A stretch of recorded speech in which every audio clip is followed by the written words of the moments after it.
have to take time to introduce yourself when they come up. So we have Cam Ambrose, who is a quality equipment team member, Barrett Denning, quality equipment, Matthew Tomlin, quality equipment, Heath Freeman, quality equipment, Colton Toller, quality equipment, Myra McCullen, quality equipment, Sean Cox from Deere Company, John Deere, and if I mess this guy's name up, I'm sorry again, but Jay Rosentrader from John Deere, and Ben Longlet from Harvest Profit. So we're glad to have this team here, a lot of knowledge.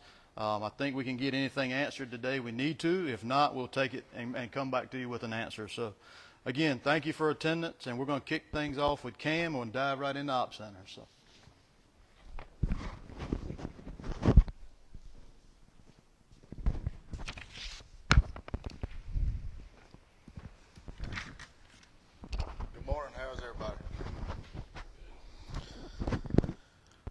So we're going to start right off with the map itself when you first look at Op Center.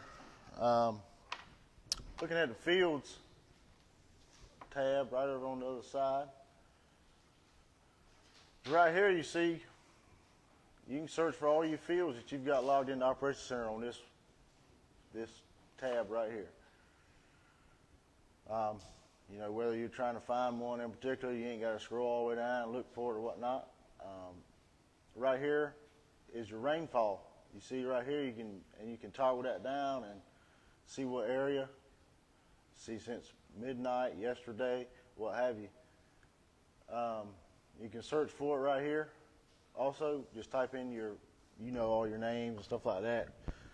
You ain't, like I said, you ain't got to scroll down your whole list. Another thing right here on your equipment, you can do the same as well. Type in your make, model. If you got 10 8R250s, you can want to find one particular one, you can type it in. You can also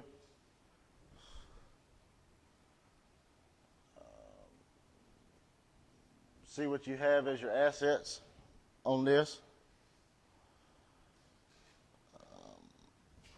And coming down onto the equipment, you can take this star right here, and that's a favorite star.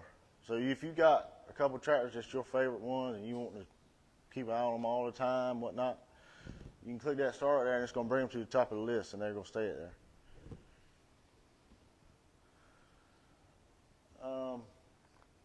The next thing, if you click on this machine right here, on this arrow, this is your, I guess you would say, your statistics. First, right here is this 10 months ago. Well, right above it will be your serial number, of course. But right here is where, if you got a MTG machine, that's going to tell you how long ago it's called in or it's been recognized. So if you got a machine that it's not working, you can go right here and see how long it's not been working, and you know you got a problem.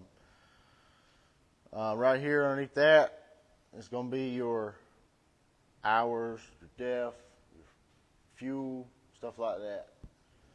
Another thing I really like about it, even using the phone app, directions. That's pretty good. You know, you ain't got to ask the guy where you're at or whatnot. You just ask him what machine it is, and you can go right to it. Also, right here is where you share and export your data, stuff like that. Your alerts, any alerts that your machine may have, any maintenance that you need to do on your machine, you have it logged right here. And your setup. You can also look at your modem right here as well. And you can name these machines whatever you want to. I've seen guys put, whoever operates that machine, they'll put their name back. You know.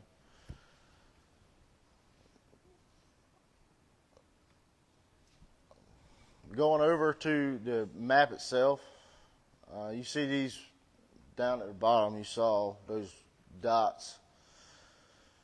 That just tells you, and it's got a legend right down here at the bottom as well, it just tells you what this field was last done, or what was done last. and that helps you know how you can plan your day, plan your week, whatnot. If you've sprayed in these several fields and you want to go over here to this next one, you can do that. And like I say, you can see right here in the legend, this brown is tillage, seeding is green, application is blue, and harvest is orange. Another thing I wanted to mention, the new tab. It's any release notes, any changes, any improvement that Deere's done to this database, any how-to videos you'd like to see, any support you might need, any help, and feedback that you give to them. And I do say that John Deere does take a lot of feedback. Any clinics or trainings that I've been to, they always take it back, or they can find the resources that day to help you with any questions you have. Another thing I wanted to show is when you log into your account or what have you, this little gear over here takes you to your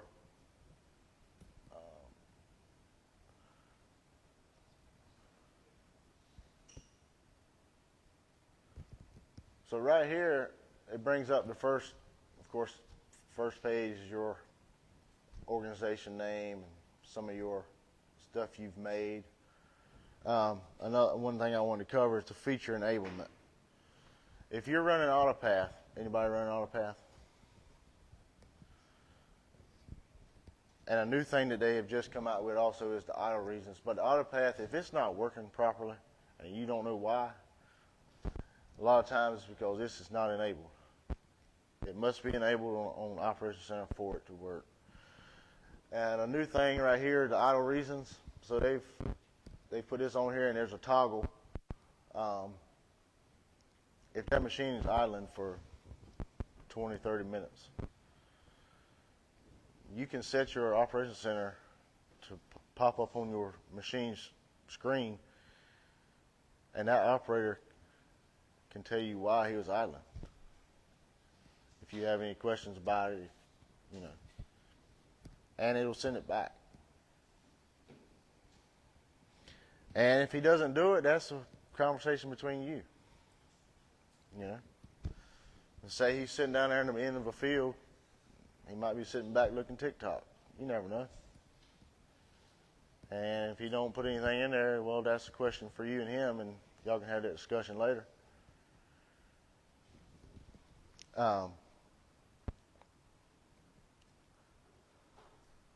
The last thing I want to look at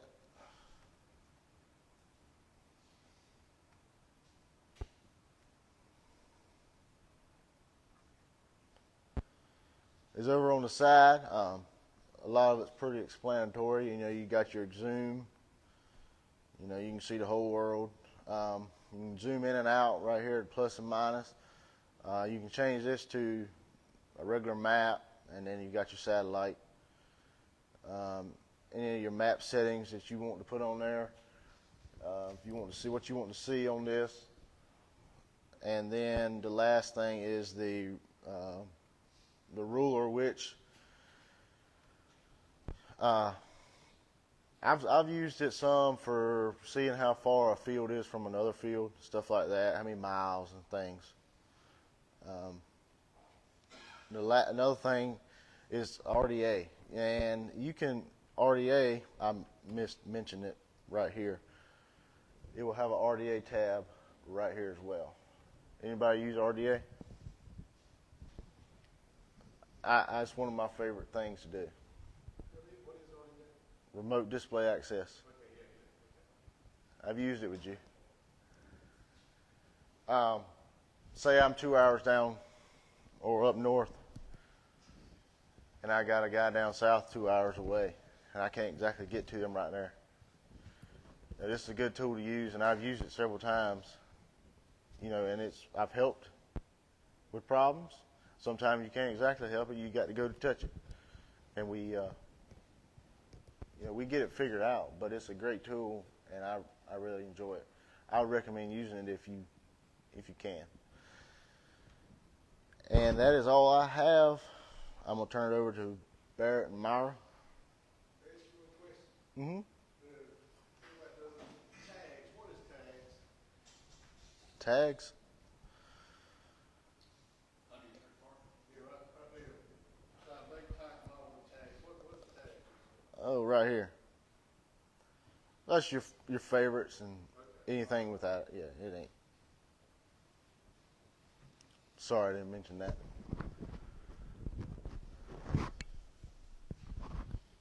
Barrett, Myra.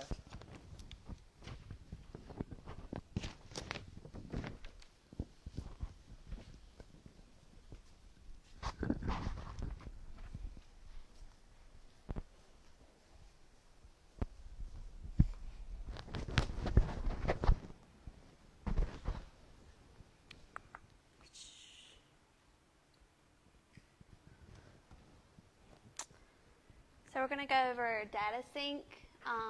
Me and Barrett are going to go through the setup tab at the top in your operations center.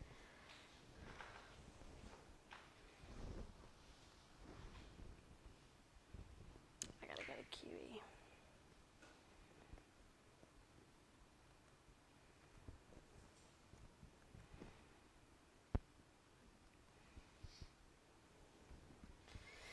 So with data sync, it's a really good tool because it allows you to connect your displays and your machines to your operations center. It makes data management a little bit easier and enables you to save time by syncing your machines, improve accuracy and efficiency. It's really easy to do. You just go to your setup tab, scroll down, click on data sync, and you can see the machines that are enabled or not enabled. You must have a Gen 4 command center with a V2 server or a G5. It will also tell you on this page what kind of software version you have right below. And also to the right side, it'll tell you what's enabled and what comes in and out from Operations Center to your machines. When you go set this up, you can have the option to choose what you want to go and what you do not want to go. So you can choose client farm and fields, your boundaries, guidance tracks, flags, products, and operators. Barrett probably agrees with me. It's a really good tool because it just allows everything to be backed up.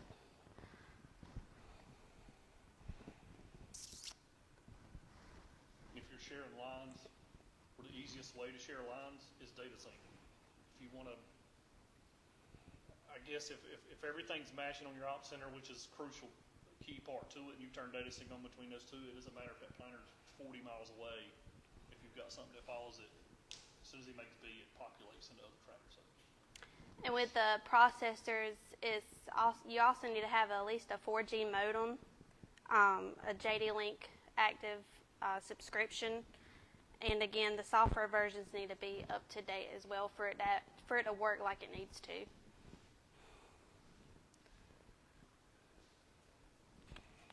Is anyone in here familiar with data sync?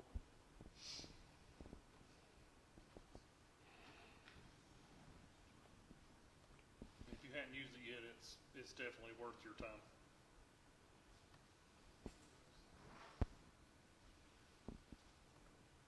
Instead of setup filing, sending lines or fields or farms or whatever, it's just automatically populating in every machine that you have that is capable. It's a really good tool to use. It'll load for me. We're going to go over equipment and what you can do in Operations Center with your equipment.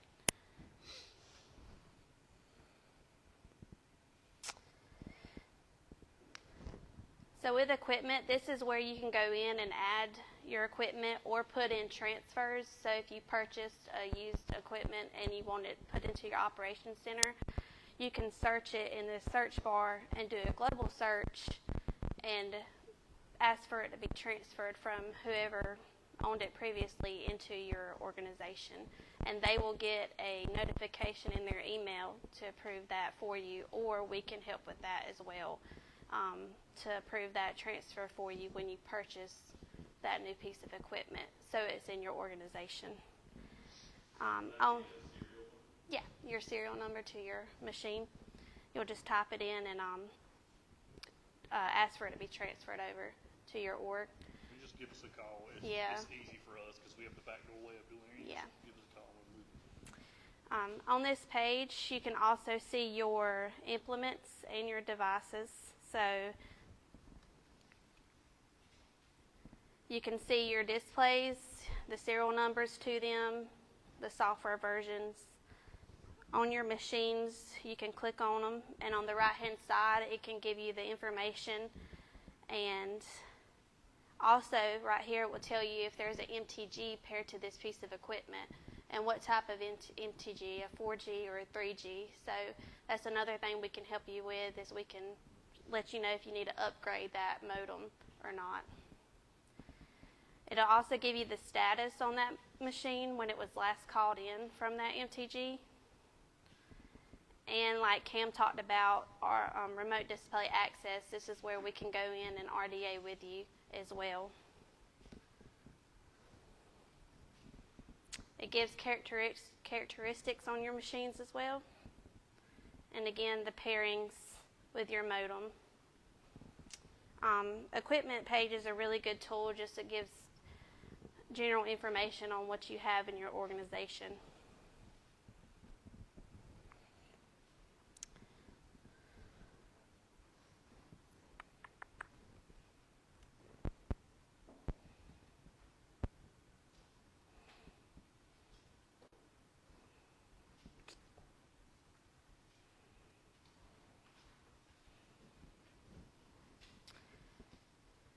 It's not letting me today. Okay, there it goes.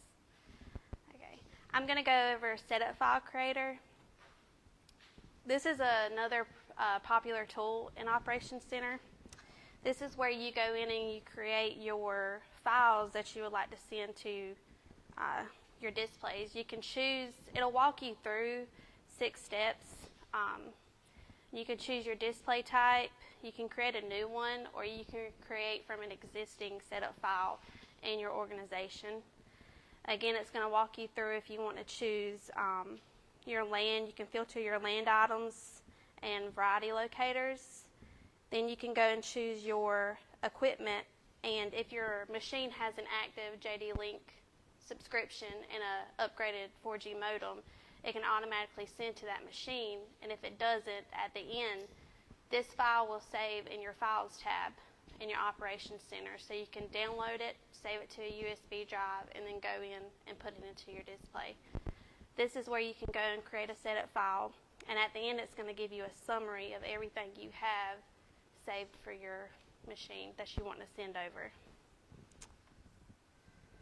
It's great for sending, now without data sync, it's great for sending AutoPath, prescription files, things like that, but you can also bypass setup file if you have data sync for boundaries, fields, lines, stuff like that, just to make it easier on you. Has anyone in here used Setup File Creator before? It's a really good tool, and it's because it walks you through everything, and it's very organized. And the new one is Work Planner. Yep. I don't know if anybody's used Work Planner or not, but that is the new one. And that does help in different ways, I guess. As long as you're not sending setup data per se, it works perfectly. Because if you have boundaries, and we hope that you get boundaries if you don't, as soon as you pull into that boundary with a Work Planner, it's going to automatically populate and fix that display with whoever's driving. I don't care who's driving it. A 2-year-old could be driving it, and it will fix all the details for you just by having the Work Planner already done. So if you haven't looked at Work Planner, that's something to dive into as well. The last thing I'm going to go over is Team. It helps to have a good email linked to your Operations Center account when it comes to using anything, but especially the Team, because when you want to go in here and add people or remove anyone, you're going to get that request sent to that email, and you're going to have access to approve that team member for whether it's a staff, an operator, partner, dealer, or such. And also you can approve the access. So right here you'll see where these have numbers on them. That's the access that you've given them to your organization. So with us, I know we like to give, it'll tell you to the right, don't it? Right here. Yeah, under dealers.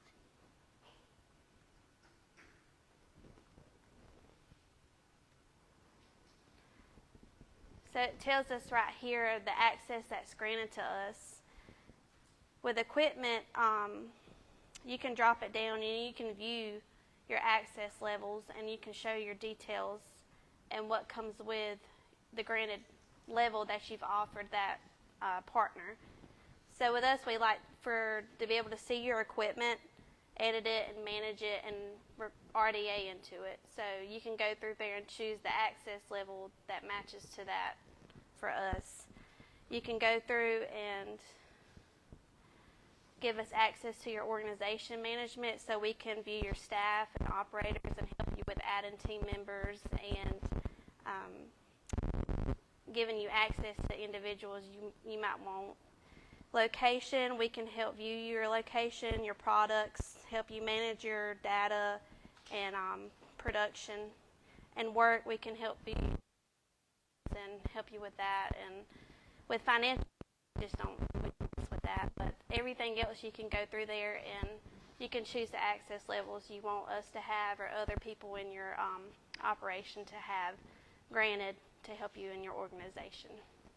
We hope that you choose to allow us to, trust us enough that we're not stealing or doing anything with your data, but it really helps a ton to have everything up there except for, we don't care about financial, but in order for us to work, if you're going to call and say, I need help with my work plan, we can't help you if.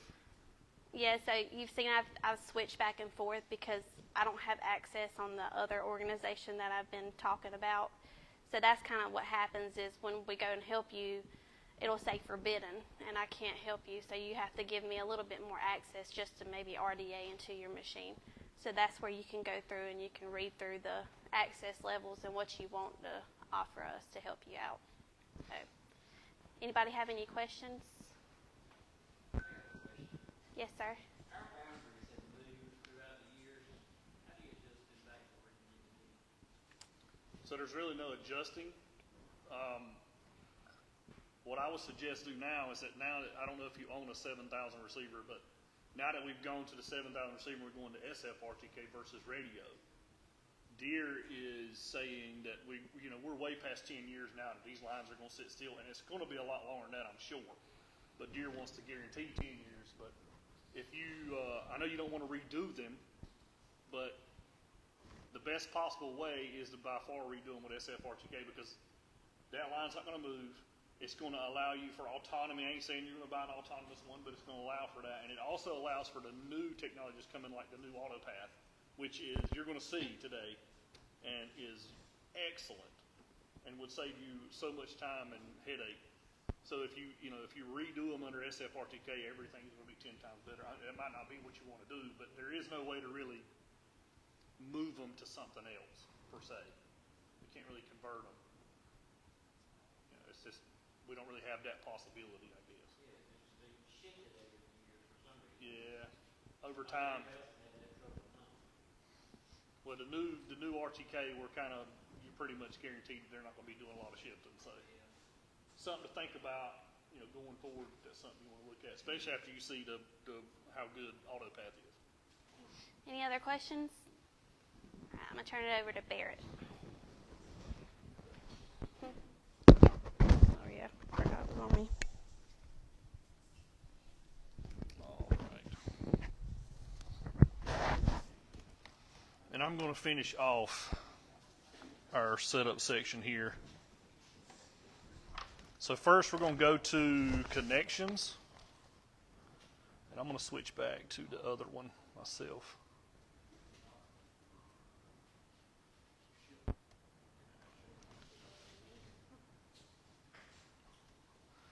All right, so under setup, if you've, I don't know if you guys have looked under there, but there is connections.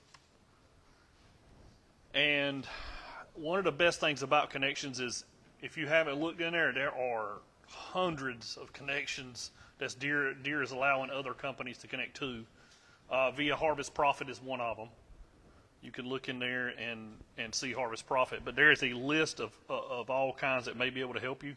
So like if I search Harvest Profit comes up right there. There's also other things, the Umberfirth app, but that is for grain carts, a bit of tie-in weight. We can also get from other machines, Case or New Holland. We hope you got Deere, but if you want all of your data in one place, this is kind of what that's for. We can connect it and bring everything together so you can make the right decision that you want to do. And remember, like we said the last time, those connections are made by you. If you don't want whoever to see your data, they can't see it. You may be able to make that connection and only allow them to see certain parts of it, and you manage those, those permissions anytime under the team manager part. I guess these connections would be partner organizations, but we are a partnership. So when you do with us, we're a partner instead of just an organization that you deal with. But if you haven't looked in there, I mean, by all means, you're liable to see something in there that you want to see. Clearly, we're connected to Agronomy Analyzer right now for field trials. The next one is georeferences and curfews. Basically, what this does is, let's say you have a tractor with a modem, because it has to have a modem to know where it's at, and it's parked somewhere overnight and you're scared somebody's going to steal it, or you want to know if it does leave. You can create a shape around that piece of equipment or in whatever certain area, and then you can alert when a machine enters the geofence or leaves it. You can also pick the operating time, whatever the time you want it to show when it's being stolen or leaves or whatever. You just select the machine, but like I said, it's got to have JD Link, and I know not all machines have JD Link, but it will make everybody's life easier once you do have those, for data sync, RDA, sending lines, because that's what everybody calls about a lot. I need to send these lines from this ripper to the planter. Well, it's much easier if you'll let us get a modem put in there. We'll move on to land. Land is a big one. I'm sure you guys are in there quite a bit. It's very important to set up the client's fields and farms, because if not, you won't have anything to work with. So under this, you'll see your clients and farms, and you can obviously search them, or you can go through them and filter them, however you see fit. And you can also see the archive, that there was some that we deleted out and they're archived. Just remember, they're never deleted. If they go to archive, you can always make available and bring them back. Also want to touch on, we're under the map now, but there is a table as well.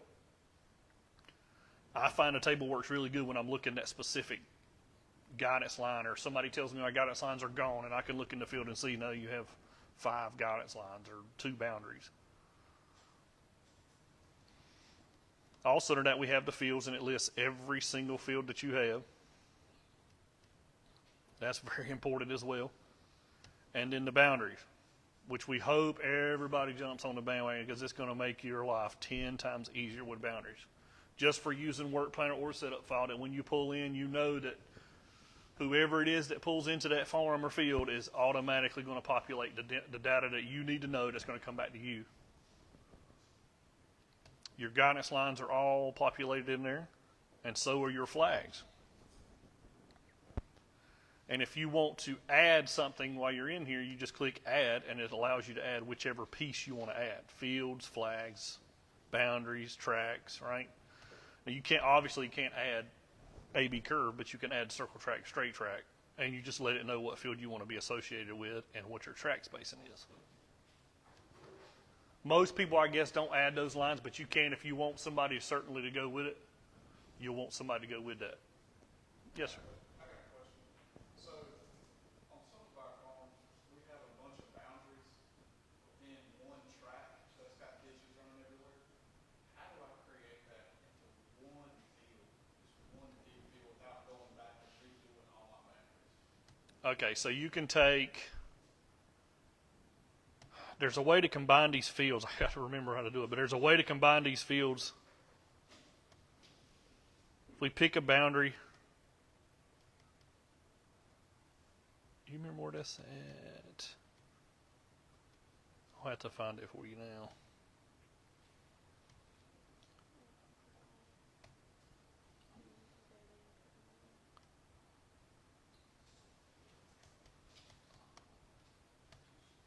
I'll have to remember where it's at. That's what it is. That's what it is. That's what it is. So we can pick, I guess you would pick whichever boundaries you want to tie together, and you can merge them, and the fields as well. But one thing to remember too is you can, once they're merged, they're going to come under together. Once you pick it, they'll all be together on that one side. You can change that merger at any time, get rid of it. Is that gonna bring in combine all the historical data, planning, harvest, everything? No. No. How do you, if you, like, basically different, let's say, you had somebody that had a field called moms, somebody had capital M, somebody had lowercase m, somebody had apostrophe s, somebody had just a s. No, that will not. Well, how do you provide, get rid of those four boundaries on one field, make it one boundary, and bring all that historical data together in that boundary? So once that boundary has been made, you can't really, I mean, you can alter it, but it's not going to be correct per se. Also, I would think about, there's one of the things we run into with data sync. If there's 15 different fields named the same thing, but like you said, apostrophe or whatever, that creates all kinds of problems. The best thing to do is to go in here and clean it up first. Once you're in here, you check whatever box you want to do and you archive it. And it throws it out of the way. Like I said, it don't delete it. It just puts it on the back burner. And then whenever the time comes again, maybe you need it back. You can bring it back. You can always make available once you go into archive. But that, you can't necessarily take all those bad fields and just bring them as one. So when you archive the bad boundary, where's the data at that's saved under that boundary? Like if I want to get rid of that boundary that's bad, but I want that data to come back to the good boundary I have saved. Yeah, so you're not going to be able to, you're not going to be able to bring that back. I mean, once that's gone, as far as, if it's tied to that geospatial profile, it's gone. You know, it's tied to that, right? So we'd have to export it out of the thumb drive and re-import it into Well, right, yeah, you want to do it in land, you want to do it in analyze. If you're doing data side. Yeah.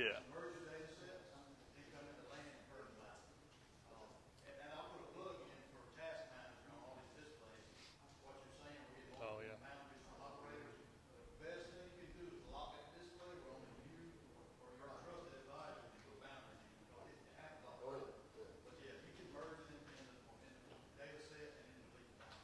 That's right.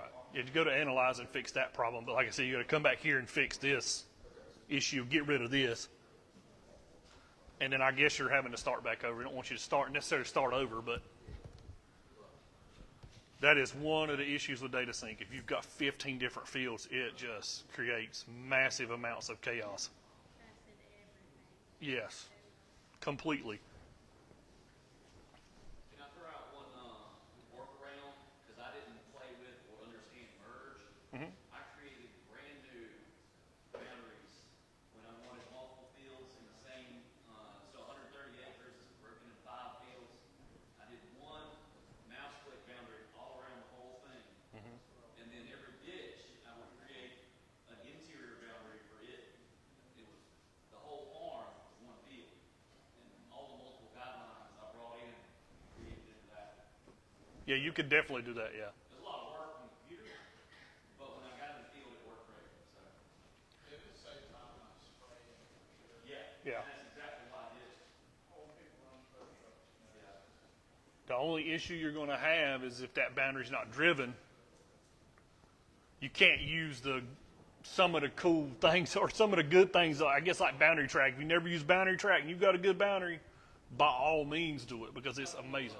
Caveats for me is I'm all GS3. I don't have them. Right. So I don't have that problem. I also bought a 7000 this year. Yep. For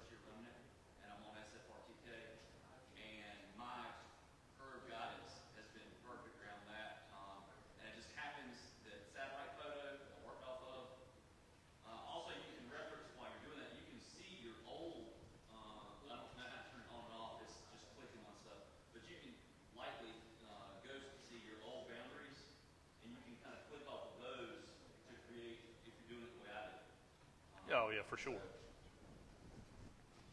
I guess.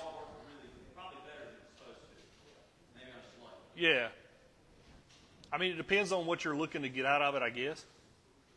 You can obviously do a click boundary and make it work. Like you said, and it will work for that. But if you want to use boundary track or new auto path, it won't work for that. So keep that in mind, I guess, as you make boundaries, or like you said, if we're using GS3s and we can't even use auto path, then it don't matter, right? It works perfect in his case for sure. And we can cross that bridge when we get there later, I guess. Yeah. Also, I was going to show while we're in there, this is the new AutoPath boundaries. He is going to talk about this in a little while and show you a lot more of it. I just want you to see what it looks like before he gets started. So I just create the field, and then I put a 30-foot track spacing. And it's going to show my field. This is unbelievable how well this works. So now it's automatically populated my line based on that. It's aligned to my boundary. That's what it's going to come up every time it starts. Or we can also do heading angle and put 5 degrees and it'll automatically do it, right? Or we can do 90 degrees and it'll automatically do it. From existing track, and then we pick a track that's already been laid, it automatically populates line across the field. This is what I'm saying, if we go to the SFRTK, this is some of the stuff that's happening and coming that is excellent to do, because you don't have to worry about lines or anything to that necessarily matter. And since the AutoPath file is making it this way, we can switch implements, we can switch whatever's coming behind it works. Be a 120-foot boom come behind a 30-foot planter. It still works perfectly. It just automatically fixes the lines based on whatever the implement is that you're using.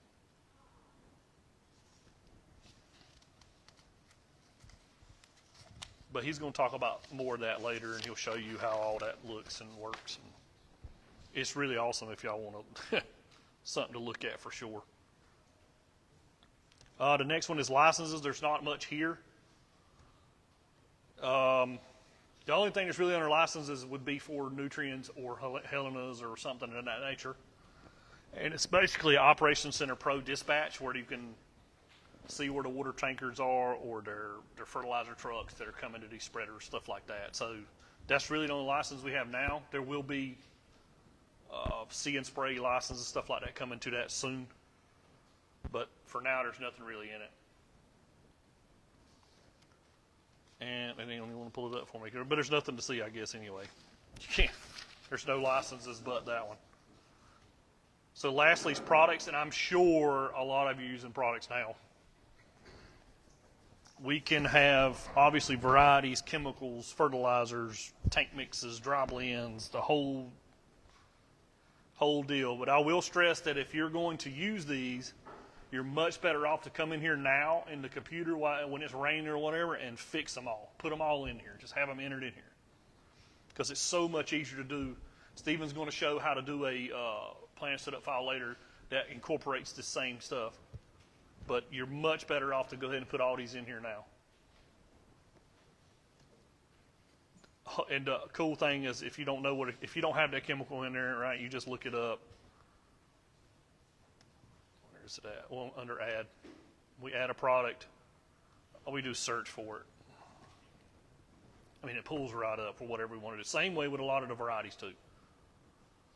And you can just check the box and add these. So just keep that in mind. Add these in before. It fixes all your problems later on. Tank mixes as well. Stephen's going to go through the tank mix here in a little bit, so I won't go too much detail on that, I guess. So he'll show you how all that's going to work. But just try to get all this stuff done ahead of time, and it'll make your life 10 times easier. The same way with the boundaries. Can't stress them enough that whenever you drive into that field, you automatically got a tank mix applied for this field. I don't care if it's different than the one beside it. It automatically populates in and fixes it so that you know when it comes back what chemical sprayed, what date, and it's not messed up. Was there any questions before I turn it to Stephen? I asked you this earlier, but like I said, boundaries, the only way for me to get boundaries is, like I said, drive around the fields and create your own boundaries, right? That's the best way, yes. You can do it on the computer. You can definitely add in boundaries on the computer. But you're not going to be able to use boundary track. You're not going to be able to use the new AutoPath. It will allow you to use work plan and setup builder whenever you come into it. That all work.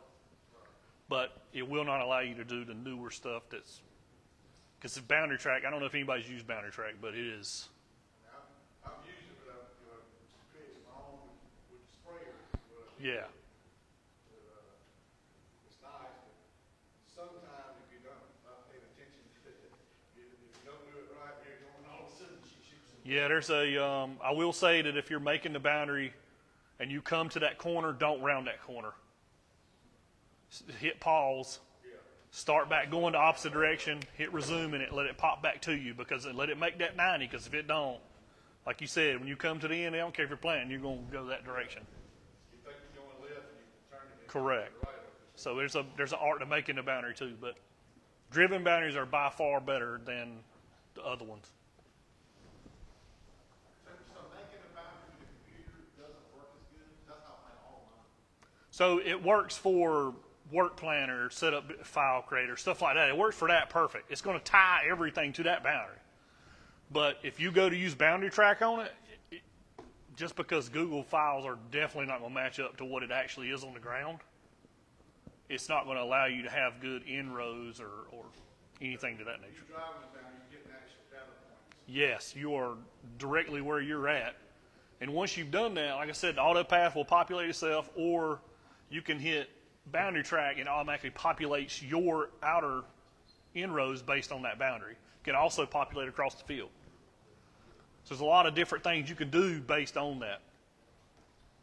I still got a long ways to go learning the data sync lifesaver this year. First Yeah, time I've ever used it. data sync is great. Make sure your op center's clean. Turn it on. If you need help, call us when you first turn it on, and we'll make sure everything moves.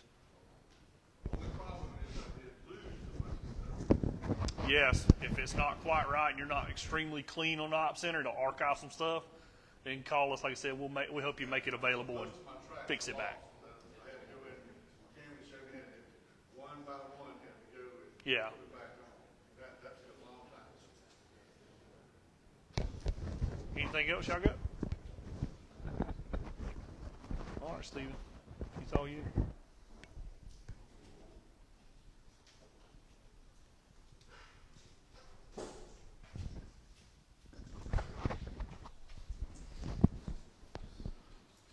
All right. So thank you guys. And before we get into my section, Derek brought up something about RTK, and it got brought up in our meeting yesterday. So I guess I'm going to address it right now. So how many of y'all have heard all the other dealerships proclaiming end dates on RTK? See your hands. Nobody's heard that? Just a couple? So we do not have a definite end date on our RTK towers. We are going to maintain our network as long as we have user need and we can continue to get components from Deere. You heard Barrett speak, and Cam both, I believe, on the 7000s and now the 7500. They are relying on satellite RTK. You can still use radio RTK. Going forward, there is going to come a time where we can no longer procure radio RTK. So we're going to have to go to satellite-based RTK at some point. Can I tell you a date today standing in front of you? I cannot. Do I think it's going to be sooner than later? I do. So keep that in mind. Barrett mentioned if anybody has interest in autonomy, you cannot use radio-based RTK. It has to be a 7500. So we have 7500 ordered for stock. If anybody's interested in them, see me and we'll get your name on one. So not a sales pitch, just kind of explaining where we're at, because we did get some questions on it yesterday. So we are operating our network a little differently now. We have locked our towers. So if you have receivers that drop signal, please reach out to the call center, and we can get that rectified based on serial numbers. So before I jump into the plan, is there any questions on RTK or receivers as we speak? Yes, sir. I've heard about the 7,000 years or so ago, and then I heard friends of mine in the Midwest, they would know there was a trade-in program on 6,000 to go to 7,000, but we've never heard anything about that here.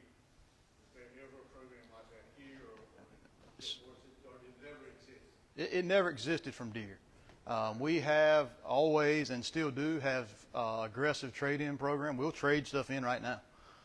We will not take in older equipment, 3000s, ITCs. We just can't take them. But 6000, 7000, we will trade those today.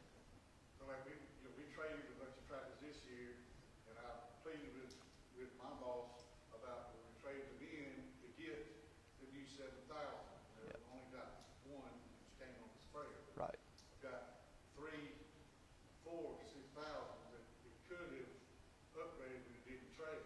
Right. That now, I guess we'll have to, I guess it's a trade-in type deal is what we're looking at now. Correct. Yep. Yep. Anybody else? All right. So I get to talk about plan. I'm going to pick on a few folks in the audience because I know them. But Neil Boyd, you know what you're going to do next year? Yeah, you're going to be here, I hope. That's right. But you know what you're going to plant every acre? No, you don't. So y'all didn't know that was Neil's son that was yelling that. So, so we're going to talk about a little bit of planning we can do, and basically we're doing it here on the desktop. And the idea is to let you guys make decisions and get it into actions sooner than we ever have in the past. So the first thing we're going to do is talk about maintenance. Does anybody use maintenance in Op Center? See your hands. Did anybody know it existed? Okay, so what maintenance is generally we can come in here and set up all of your equipment, and we have an account we have for our demo purposes for 24 that has all this equipment. It's not a lot, but 2 sprayers, 2 tractors, a planter, and a good old X9 combine. So basically we're going to come in here and create any sort of maintenance plan that we want. And when we do that, you see it's going to pop up on the right and tell you, hey, you got a maintenance due in 240 hours. So who's going to get concerned what they got to do in 248 hours? Anybody? Probably not, right? So when it says 8 hours, you might start thinking about getting the filters and the oil to get that job done. But this is just a way that you can look at it quicker. We're going to actually create one just to show you how easy it is, and I'm going to pick on the sprayer. So we have no plans here, right? Nothing to display, nothing to talk about. So let's add one. So we'll just click our Add button up top, and we're going to go with a factory plan. We're going to do option 1. It's the only option we have. We're going to name it. I'm just going to put today's date just because it's easy. How many hours do we think we're going to put on the sprayer this year? 300? We'll pick 300. Start date, planned start date today. Machine is, say it's 3 months old, 5 months old, sorry. Planned length, we're going to keep the sprayer around for 5 years. Maybe. All right, next.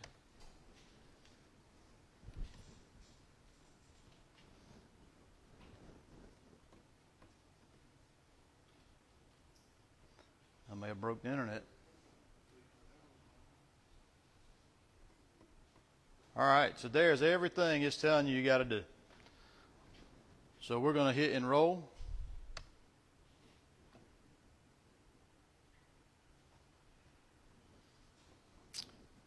So it's telling us it was added. Now we can come in and look what's due in 174 engine hours. We'll click on it over here.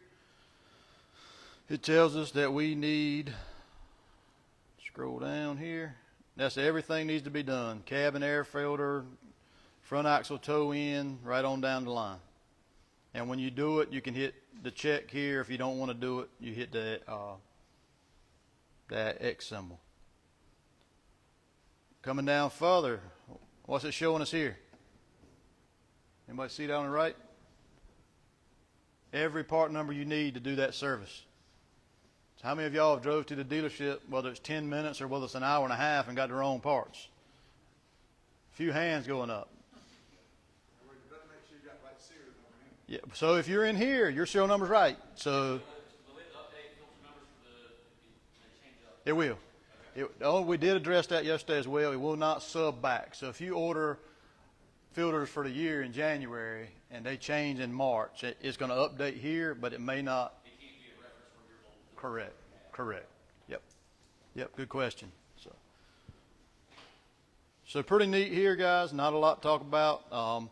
If you have hired hands doing it and you want to track their labor costs, we're going to talk about harvest profit later, getting into true cost per acre on everything.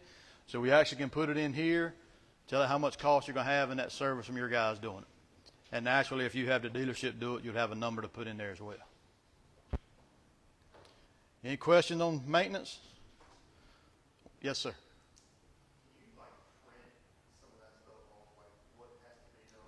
Yeah. Right there where it's beside the hours, that first icon, I don't have a printer hooked up, but it's a print button. It'll spit it right out. Okay. Yep. Now, can you add or take away some of the things that it might be suggested you have to do? Sure, sure. So we can't add anything on the factory plans we can take away, so we just would come here and ignore those. You see how it says ignored by me? So you ignore the ones you don't want. If you want to do yours a little different, which is great, you can create the custom plan and go in there and create it from start to finish, what you want. All right. Seeing nothing else. The prescription creator here, we're just not going to dive into this, but just kind of show you guys how it is. It's very simple. So we just pull up whatever field you want, go in and select what you want, beat down through each one of the lines, and it'll carry you to a map, and you draw your bound or your prescription zones, ever how you want to do that. And really, we don't have a good field to use here, and it's kind of can get time sake in here. So we're going to skip through this. But if you guys want to see it, if anybody wants to see this, like I say, I'll be around during lunch. We'll stay after the event today as long as we need to. So just come grab me and we'll talk about it. So now the real meat and potatoes of planning. So like we talked about, Neil don't know what he's going to do next year. Jamie says he might know. Neil don't know. But what if it changes in the middle of the season? Does that ever happen? Every day, exactly. So you go home at night, you know, you're calling for a quarter inch of rain, you get 2 inches of rain. You're going to have to change where you're going tomorrow. Well, we can come in here and create a work plan, send it out, and basically that machine knows where it needs to be. I know Susan has used it quite a bit, so if you got any questions or comments, just yell them out. We'll be glad to talk about it. So we're going to walk through one real quick. We're going to say we're going to do an application because that's the easiest to do. We're going to plan application. We're going to pick on this field that we have up in the northeast. So we're going to use a tank mix, and we're going to add a new one. What is the very first thing we need to put in a tank mix? Or what? A carrier. So if we're not going to use water, if it's nitrogen, whatever, you see it defaults to water, which is great. So we're going to come start at the top. Again, I'm going to name it today, 717. We're going to say we're going to spray cotton. Maybe.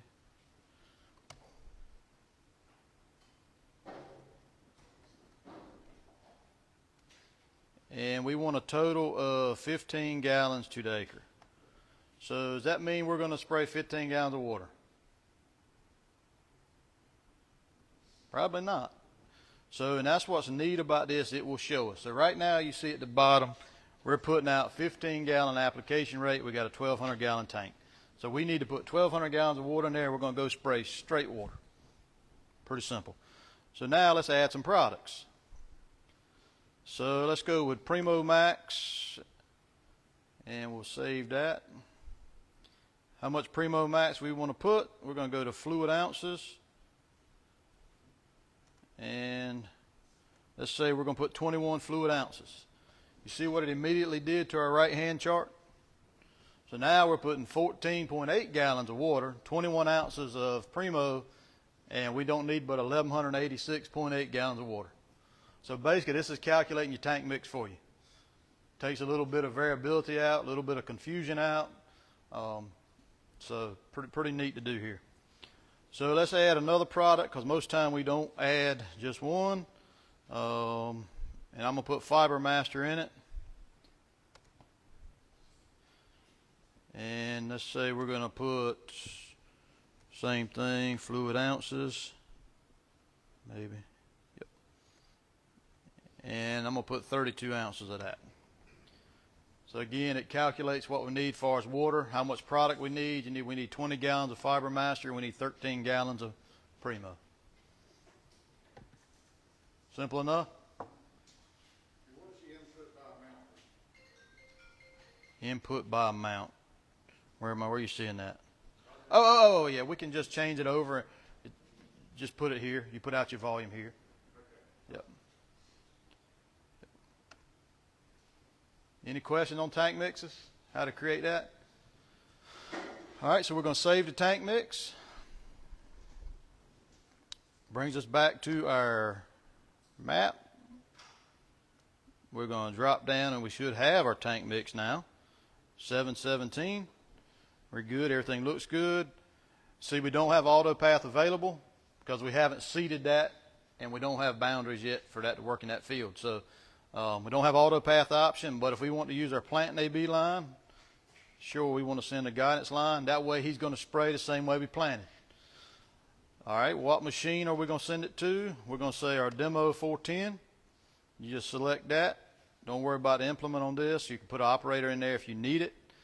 If you want a work order, if you're keeping up with it that granularly, go ahead and put your work order in there. So again, we're going to put 717, and we're going to hit save. And now it's not ready to go to the machine yet, but if we want to send it, I'm not going to do it because this machine has had another form, but we'll just select the radio button over on the left and hit send to machine. It sends it to it. How quick are you seeing it, Susan? How quick are you seeing that get to the machines? Yep. So Susan's operation is in the middle of nowhere, for lack of better words, and does a really good job of getting it out. The new 4G, 5G modems are awesome about it. So really there shouldn't be any reservations on using it. It works very well. So if I go in after I've already set to the machine, and then they call me back and like, oh, we're going to change it, we're not going to put this in, we're going to put that in, and I have to modify the tank mix, do I have to send that again? Yes. Yes. Yep. So anything, Susan's question was if she changes anything off board. So if she changes anything on the desktop or your phone, you have to resend that. It's not going to sync it automatically. So just send it again. If you do it in the machine, but it'll change it, right? Yes, it will change it. Yes. And it will come back in as applied. It'll come back to the Correct. center as a change. Correct. Yep. Yep. Another question. When the tank mix field, and I do it in the sprayer because I don't know how to do it. Is there another deal in case someone else doesn't have a thing? At that tank mix, how much product we put in? You mean on the sprayer? Yeah. So this calculator should work on the sprayer and the screen as well. Yes. So you just put in what you're doing, and it should tell you. And they're just a little bit different visibility, but very similar. Yeah. All right. Any other questions? All good questions. All right. Seeing none, we're kind of backwards here because we planned and we didn't analyze. So now we're going to bring up the analyze group. So Matthew and Ben from Harvest Profit are going to come up and talk about how we're going to analyze the data set. So we'll ask Matthew and Ben to come on down, and we'll dive right into that. While they're coming up, when we have lunch, we're going to set it up outside in the hallway. So we'll just go out and bring your plates back in here. So by all means, everybody stay and grab some lunch. And if you're staying for this afternoon, we welcome that as well. So.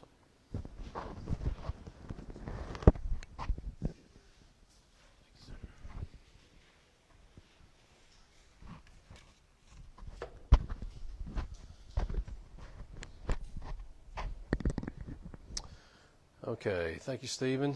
So I want to discuss quickly this morning analyze, which is kind of what I refer to as the agronomic heart and soul of Operations Center.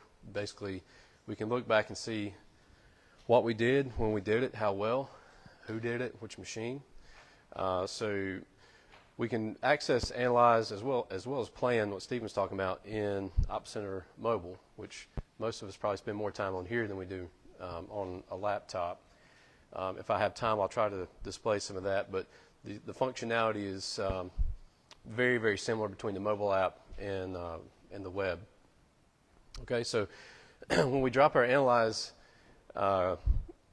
section here, I'm going to start at the bottom with Work Analyzer, and this is what I like to refer to, and that's where we're at, what I refer to as the paper report or the PDF report of what we did for a particular task for that year.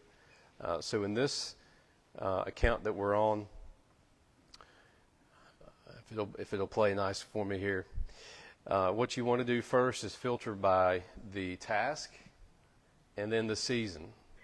So in this one, I'm going to select seeding and then choose, and we're kind of shallow on data in this particular organization. If you've been using Ops Center for many years, you'll have years going back there. So we're going to select 2024. You can filter for your crop, target crop here as well if you have other crops in there. But at a quick glance, we see here at the bottom we've got the total acres seeded for corn, target rate, actual seeds put down, miles per hour, so forth. As we scroll on over, we've got columns letting us know which machine, which varieties were used, which operators completed that task. We can filter these. Right now we're filtered by fields. That's the default. If you look right here. We can also filter by work done, and this breaks it down more or less by date. We can also filter by varieties that were planted. So, if you wanted to see all the 6520 decab, we had 116.8 acres here. We can also filter by equipment that did it and also the operators that planted it. So lots of functionality here. We can pull what we want to look at, and then as far as like making a report, sharing a report, we come over here to share export. We can export the actual work data, like the data that as it came off the Deere display. We can export that here as a file and share it with another organization. If you got agronomists that you're working with and they want to process that data, you can do that. We can also, this will be more common, just download the report. When we have that, this will give us options to download a detailed PDF summary here, a regular summary. You can also bring it in as Excel or CSV file. And here at the bottom, we have a PDF with the actual map. So this one's pretty heavy on the printer if you're going to do this one at the bottom. But it has the aerial map, as applied map, with all the data on that one page. Okay, and I wanted to touch real quick. I know our coastal friend had asked about the data and with Barrett and the boundaries. So when you look here, you see there are boundaries associated with all these farms. If there's not a boundary, the farm name will be there, but there'll be like there won't be a boundary. There'll be like a hash icon over there. So what you could do if you're trying to retroactively fix a boundary, make a new boundary, and then get that old data back into it, you would come into Files, and Heath's going to talk about this a little bit more later, but you would go into Files, filter historically, like set your date way back, and then hit Reprocess. And then that's going to reprocess all that old data into that new current boundary. So it's all in one place, and you haven't lost it necessarily. Okay. So that is Work Analyzer. Again, all this data is available on the phone. It's just a little bit more compact. What I want to look at real quick is edit. How many times have you or your operator recorded something wrong? I see it a lot when guys are planting corn, and they switched to beans and left it on corn, and the crop year was 3 years ago. Yeah, so we can actually go now and fix those errors by coming to Edit, and we have the option to change the crop and season. You can do a blanket by checking all, and then we can change our season here, right there in the middle of the screen. We can also change the crop type. So we see this. I see this more often, like with 2630 displays, because they don't automatically update the crop season like a Gen 4 or 5 does. But we can use our actual plant date is going to come in because that's referenced with the GPS. So we can filter for our actual work date. You can also filter for your target seeding or population, because nobody's planting 120,000 population of corn. Okay, so we can filter for that if it was recorded as corn, and then go in and change all that to soybeans to make the record correct. Now we're going to talk about Field Analyzer, and that's more of our aerial map view of the machine, or the work, excuse me. So we can get to Field Analyzer from our list here. We can also get to it. Let me cancel our edit here. There's multiple ways. We can get to it by tapping the location icon here from Analyzer, and we can also get to it from Map over here. So that is a convenient way. There's multiple ways to get to where you want to go in the Operations Center. And I'm going to switch organizations here to another demo account just to kind of show and tell with some data that we actually have more historical years to look at. So we're going to switch over to our R4 demo. Okay. And we can click over here to Fields on the left.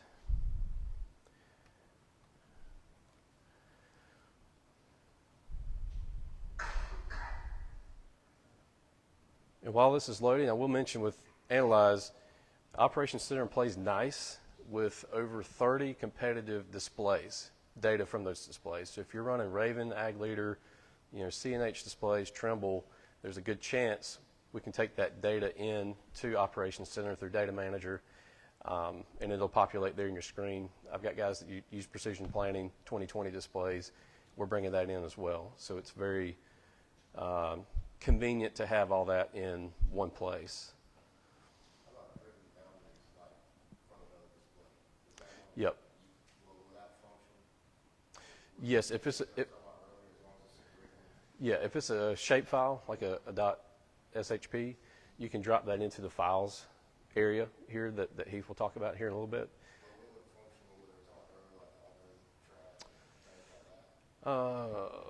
I think it will. I don't know that for sure. I'm not sure.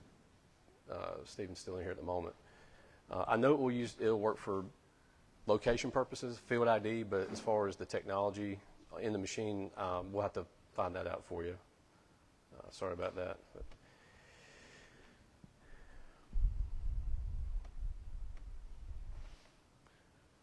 Okay, so the East 180, I'm going to pull up here and give our little plug here for See and Spray. So we drilled in on the field. We have links here, and the first one is Field Analyzer, so we would just hit our little arrow there. And we are in Field Analyzer mode because this icon is shaded green. We can actually toggle that back and forth to come in and out of Field Analyzer. But on this screen, we have basically as applied, and we can call this a weed pressure map for a See and Spray sprayer. And one of the neat things with the reporting ability in Op Center is to see the area that was not applied on this particular field. So, 62% was not applied, and we can see the savings in gallons here, the machine that did it, the performance of the machine. We can drag this bar, pull it up to see more of our actual text data here. We're going to switch now to another farm.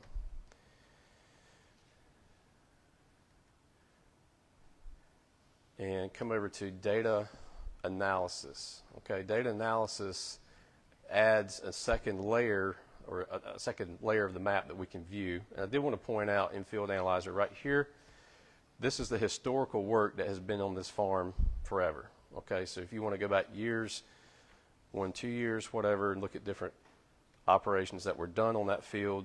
If you're trying to remember what you planted last year so you can rotate your crop, you can look at that. But when we go to data analysis, we're going to select a different layer.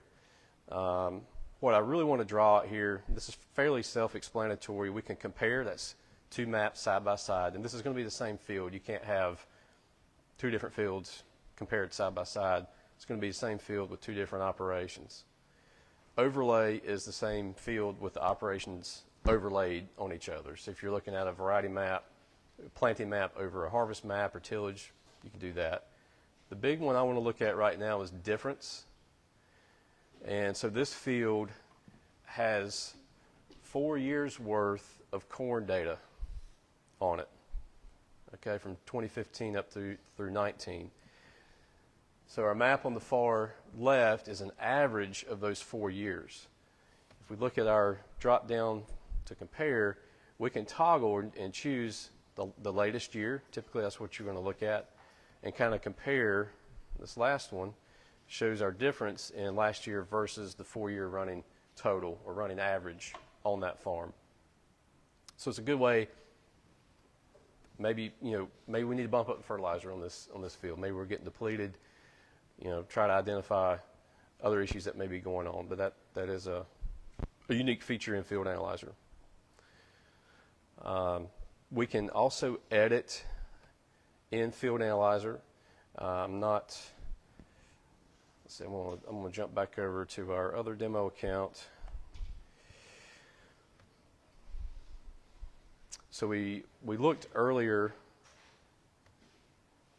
we could edit in Work Analyzer, and you can also edit on the phone as well. Sometimes that's more convenient.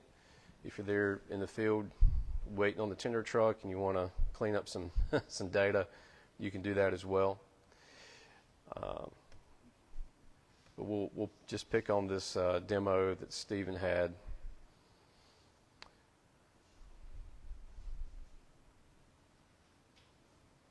And actually it looks like we don't have the correct permissions in this one to do it, unfortunately. But there is an edit button over here, and we can change the product name, we can change the date, we can change the season, we can change the crop if it was planting. If you have a harvest map, you can go in there and post-calibrate that field here from Field Analyzer. It does take a few minutes for those changes to take place and then show up in your analyzed list. Okay. All right, so jumping back in our analyzed drop-down, we've touched on Work Analyzer, Field Analyzer. Now we're going to look at Machine Analyzer.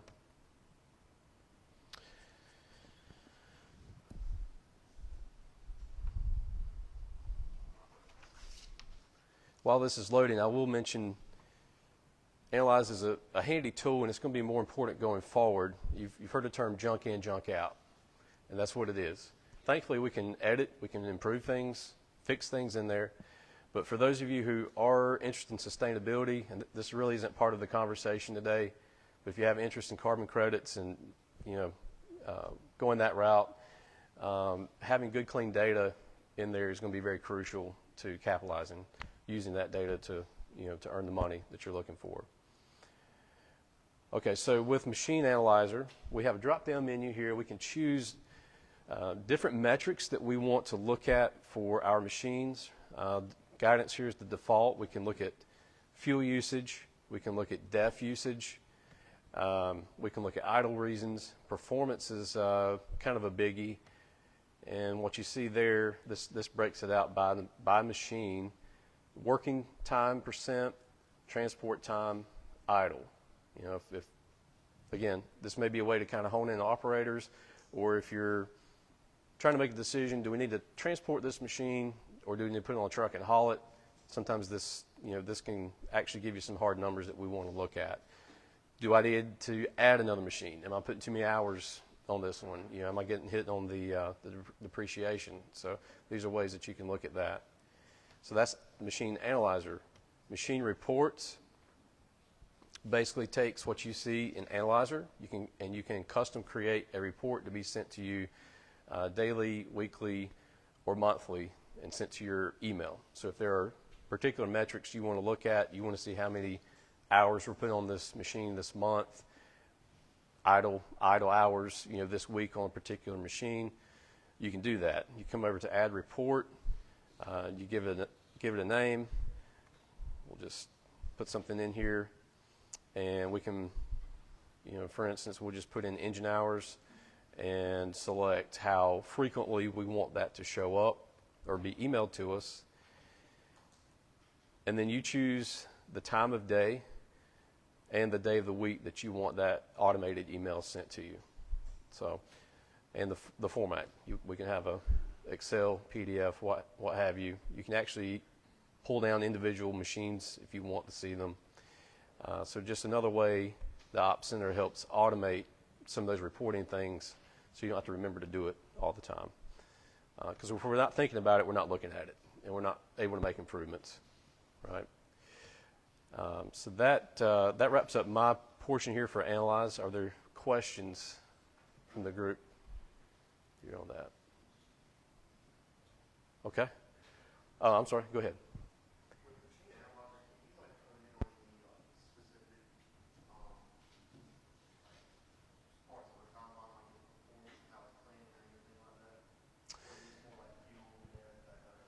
Yeah. Yes. Not as far as the like Combine Advisor, the performance there. I guess that's what you're getting at. We don't have that granularity on that side. This is more of the machine, the engine, the tech. And let me back up on that. So no, we don't have like the histogram. Like you can actually pull up the histogram in the Combine and see what changes made it cleaner and so forth. We don't necessarily have that right now in Ops Center, but we can filter for technology usage, and this will tell you, like for the Combine, for instance, it'll give you a report of how many hours or the percent of time that Combine Advisor is turned on and engaged in the machine. So that you want to be using it most of the time, I would imagine. So that's kind of a way to make sure that it is being used. But as far as the granularity you're asking for, that's not here, not yet. Okay. Yep. Yes, sir.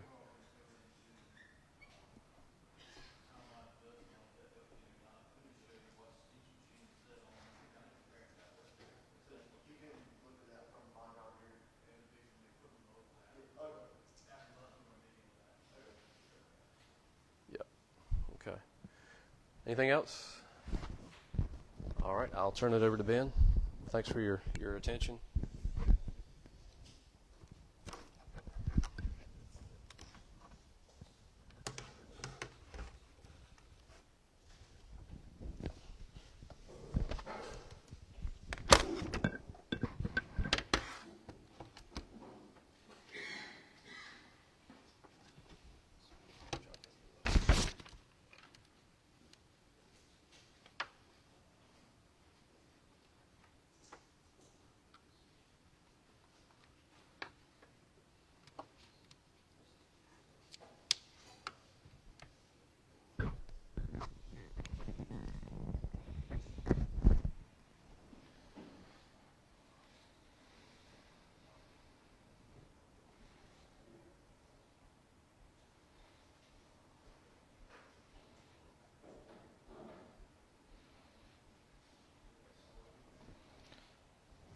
All right, we're going to get started here talking about Harvest Profit. So has anyone in the room heard about Harvest Profit tool before or used it at all? So we are a farm financial management software that connects in with Ops Center. So what's unique about us versus other connected software companies or different platforms in Operations Center is we're owned by John Deere. So we are part of the Deere system, but it's a separate software tool that's going to feel like it's connected in with your Ops Center account. So what we do is we focus on kind of these key financial metrics on your farm. We're not an accounting tool. We're not really a banking tool. It's more of a tool for understanding field costs, field profitability, farm profitability in a way that's easier to understand, easier to use, so that anyone on the farm can be using this tool. So that means, if it's the agronomy guy, if it's doesn't have to be the accountant, in other words. So what we do is we focus on things like understanding cost of production, field by field profitability, crop by crop profitability, being able to do like scenario analysis to see like does cash rents versus crop shares, which one's more profitable, which one should I switch to, changing crop rotations, how does that affect profitability? How much production do we have sold? Do we have more grain to sell? How will that affect my profitability when I do sell? Crop inventory, and really anything on the number side of the farm that we can tap into. We're trying to do analysis on it. So a little bit about that connection and how it works. is we're pulling in all the pretty much agronomic data that's coming in from Ops Center. So we look at, on that applications page or that field analyzer page, anything in that drop down is going to come into your harvest profit account. So seeding, application, chemical, fertilizer, harvest, all that comes in. So we're looking at what products were used, what rates they were applied at, and then we're going to tie that in with our information. And in our system, you're going to enter in what did that input cost, what is the seed cost per bag, fertilizer cost per ton. You'll put in your marketing plan, what you have sold, what contracts you've got sold, and then we also look at futures prices to bring the whole picture together to understand profitability on your farm level. And the nice thing about Harvest Profit is it's easy to use. So we have simple budgeting features. So a lot of times we get compared to accounting tools, but what's different is we're not fixed to your bank account. We're not fixed to financials. So that means we can do simple budgeting, simple forecasting. We can look at next year already today, start looking at how does 2025 stack up. Is there things we need to start changing in our agronomy plan, in our budgeting plans? And we're just going to utilize that existing Operations Center data to do all that. So I threw some things in that some farmers are saying about our software, just so you have some ideas of what other people are out there. But essentially, it's a simple way for making those farming decisions, making informed decisions real time. Make the hard decisions easier. So end of the day, what we want to help you do is just have financial oversight on your farm. It should be super simple to be using all this data we're already collecting, and just being able to pull up information like what is my average cash price for my sold crop? What is my return on investment by crop, by field? What does my profit metrics look like today if the markets are up or down? We also help with a lot of like multi-entity farms. So in Ops Center, everything we kind of look at like a one view. You have the farm name, everything falls under it. Our Harvest Profit allows us to take that management to the next level.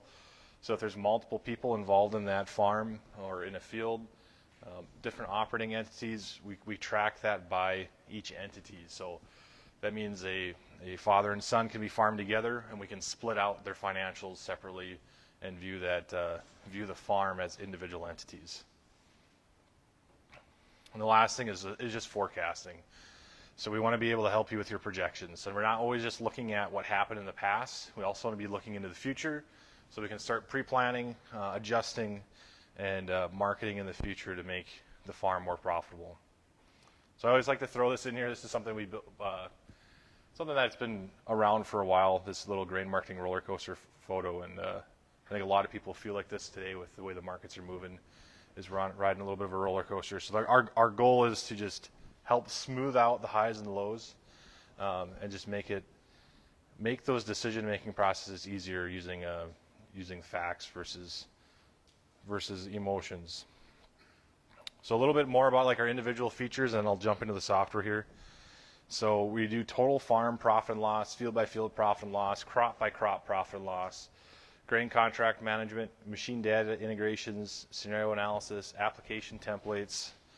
We're tied into the Chicago Board of Trade, do inventory management for grain, and then we're on mobile apps, and we do profit mapping. So we'll jump into all that quickly as I demo the software here now.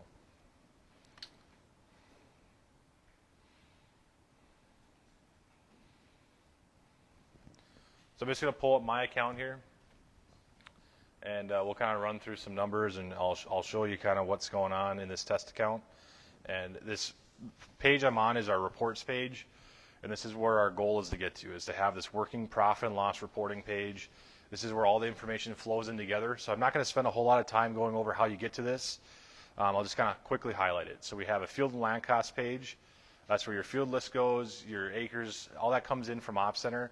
The only data that we need to input on there on your end is, what does it cost to operate on a field? Is it crop shared or not? Then it comes really into having a crop plan, which we pull in from Ops Center, or we create it based on a pre-plan made by you.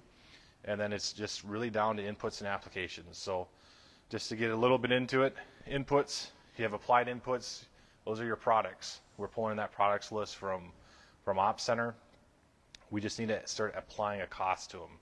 So what is that chemical chemical costs. Is it a dollar per gallon, dollar per ounce, whatever it may be? Entering all those expenses in on a product by product basis. And then also on the input side of things, we have overhead inputs. So repairs, maintenance, payments, depreciation, insurance, all the things that make up the farm, we're kind of tracking on the tool. And then what is we come to our applications page, and this is where everything flows to. So straight from Op Center, we're going to see these applications. They show up in this machine data page here. And once they're ready to import, once you've verified they're correct, we're just going to click the checkbox and import it. And I'm on the wrong example here, so let me switch over to the working one. So I have an example here pull up. So all my products have been imported. I can click here. Here's a seeding pass. You can see we did a test plot in this field, so there's a bunch of different corn varieties here. But every variety, the average seeds per acre that were applied, acres applied, and some of these don't have a cost to them yet because I just adding this yesterday. But I'll show you what one that is pre-filled out. Here's a Y drop application, fertilizer application. This is coming straight in from Op Center. Here's the products used, the rates they were used at, acres applied. And since we were already tracking our input costs and harvest profit, we know exactly how many dollars per acre of inputs were applied on this pass in this field. So now that pretty much applications are finished on this field for the year, we're at $289 an acre of applied expenses in inputs. Anything can really be applied here. We can do manual applications for things that aren't tracked through your Op Center. Otherwise, anything that you do track in Op Center, if you do a manual application in there, it will come across here. So we can put a cost to it. Now that all those costs are flowing, the revenue side of it is just tracked through yields. We run a planned yield so that for right now, for 2024, we can put in a projected yield. But once the crop harvest is finished, we put in those actual yields straight from Op Center. And now after that, it comes down to marketing. We're going to just enter in contracts, grain contracts. So this page is going to be all of our sales, what was the futures price basis, what does that cash price come out to, and it's going to tell you what is your average cash price and also a weighted average price for your account based on what was sold and what was unsold. That's going to bring us to our reports page now.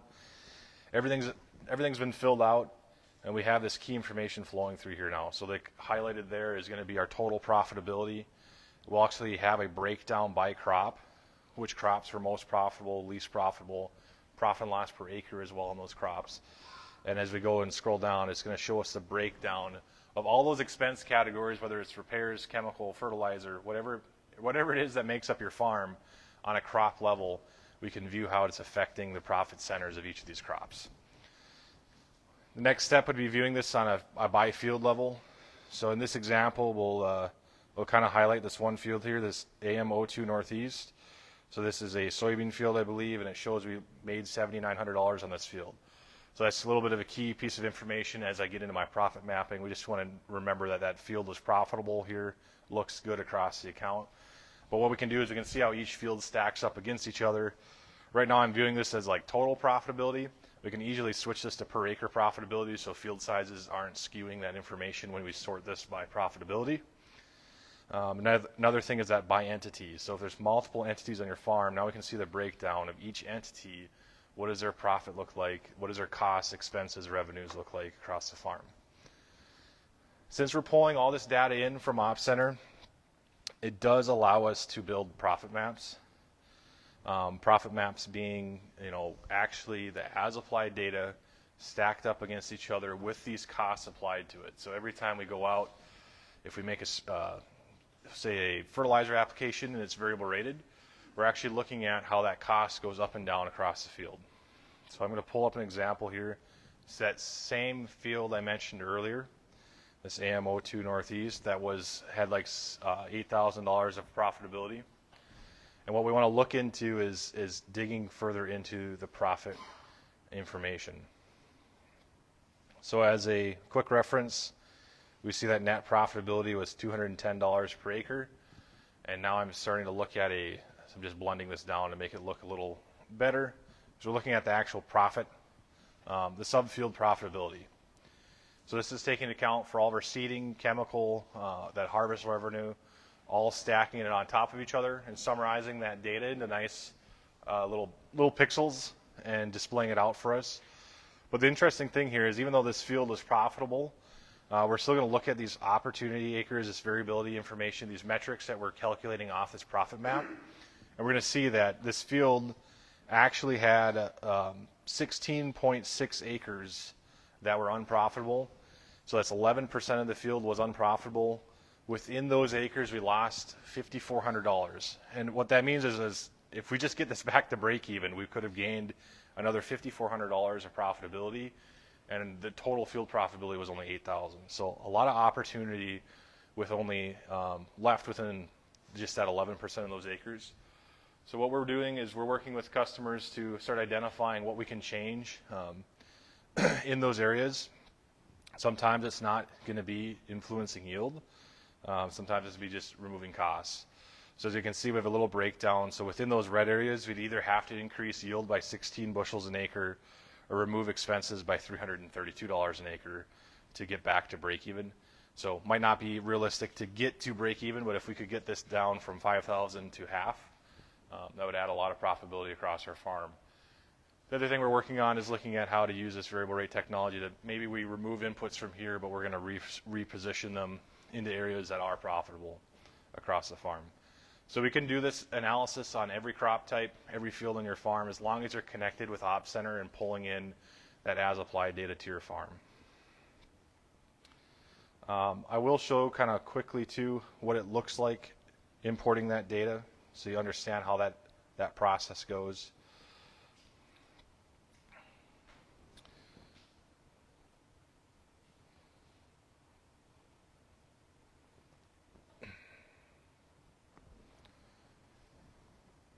So you'll see these machine data applications on the right-hand side here.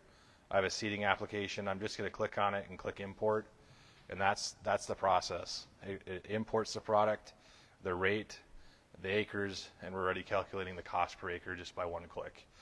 So some features coming in the future. This I'm actually showing you on my actual my secret account. So we actually have some stuff on here that's coming out soon. This is some equipment tracking.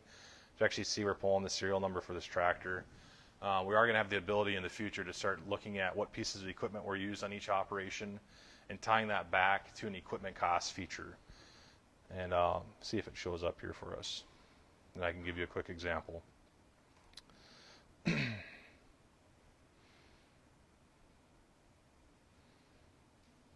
maybe not because we're not working yet. But what this ability is going to give us, this equipment feature, what it's going to allow us to do is it's going to be a way to go in and put that total cost of that piece of equipment. We're going to look at depreciation on a simple scale of a percentage base per year. Also look at repairs, maintenance, different things that kind of come into that those expenses for your machinery. And then we're going to start backing it into usage. So look at acres that tractor went across, hours that tractor was used, and be able to start influencing those costs either back to the total farm level and eventually the field level.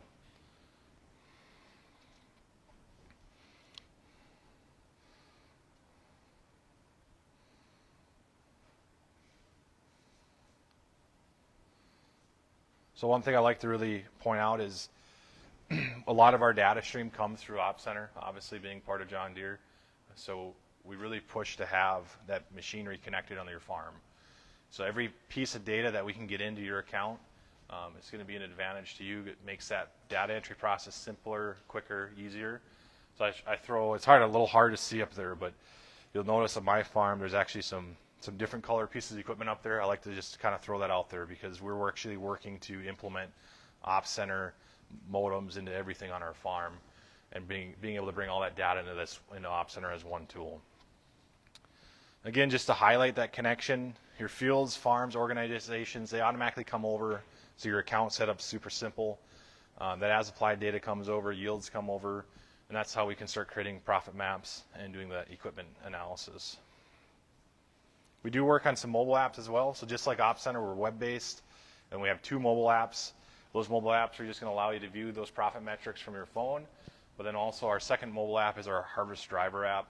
That allows you to track grain inventory as a truck driver on your farm, so that way they don't have access to your profit metrics. But the driver app allows you to take picture scale tickets, enter that information in of where grain's flowing from and going to, and we actually have a full-fledged grain inventory system as well. So we are a pro feature in the Ops Center, which means we're in that premium pricing tier. So it's $1,600 per year for a subscription. We also do 14-day free trial. So if anyone's in here is interested, go into that Analyze tab in Ops Center, click the drop down, and you'll see the Harvest Profit tab. That'll bring you right into our software, allows you to set up that connection right away and test it out. And then through that trial and through your subscription, essentially you're paying for the support. So we have unlimited support from a in-house specialized team that only works on Harvest Profit. So that way you talk to people that know that side of the farm, understand the software tools. The other thing that we are offering as a kind of a first year setup here is a 25% off discount. So that way, if you are interested in using Harvest Profit, we can get it to you for your first year for $1,200. If you are interested in that, just talk to someone at the dealership or let me know, and I can get you that information. So again, next steps, if you're interested in learning more, doing more, go to that Operations Center Analyze tab, hit the drop down, and click on the Harvest Profit link, and you'll be able to get set up there. So I throw up this. I didn't have this up yesterday, but this is a few kind of common things that people ask questions is. So if you don't have time, if you don't feel like you have time to do this, we really feel like it shouldn't take more than 30 minutes every month, 30 minutes to an hour to really be on top of this. Depending on the amount of fields you have, it can be a little more to manage, but it shouldn't be something that's time consuming to do. It should be pretty simple to sit down, once a week and spend a few minutes and stay on top of it. We are a subscription-based tool, but what you're paying for is that unlimited support, unlimited upgrades, new features automatically come on, lots of new things. So, and then just to compare this to accounting tools, QuickBooks is a great accounting tool. We're not a replacement for that. We're not a replacement for your tax accounting software. We are a add-on feature to that. Now, this is another tool in the toolbox to make sure you're tracking the health of the numbers on your farm. Realistically, cash accounting is, if you're trying to manage your operation with cash accounting only, it's like driving with your car, blacking out the front windshield, and only driving with the rearview mirror. It's going to be hard to only look at things that are happening in the past, whereas we're trying to analyze from today, real time, and going forward. And if you're not using Ops Center to track all your data today, like we already said today, there's 30 plus displays that we can get information in. We can get that data in Ops Center, and it makes it so easy to go forward. So if you are interested in what I was showing you today, I throw up my information here. So this is my direct contact information. If you want to write this down, take a picture of it. Otherwise, I do have cards and brochures and stuff. I'll be around all day today. So thank you for your time. Does anyone have any questions on any of this or want to look into anything specifically?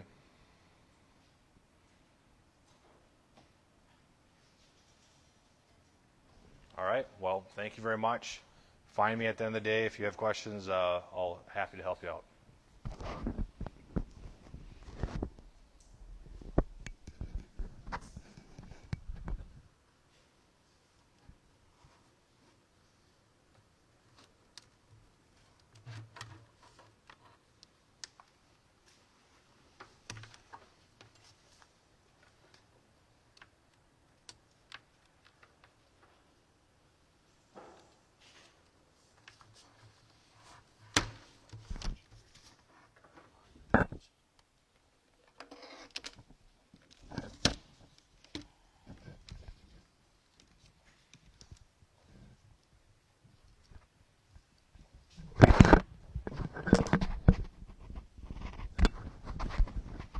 Steve.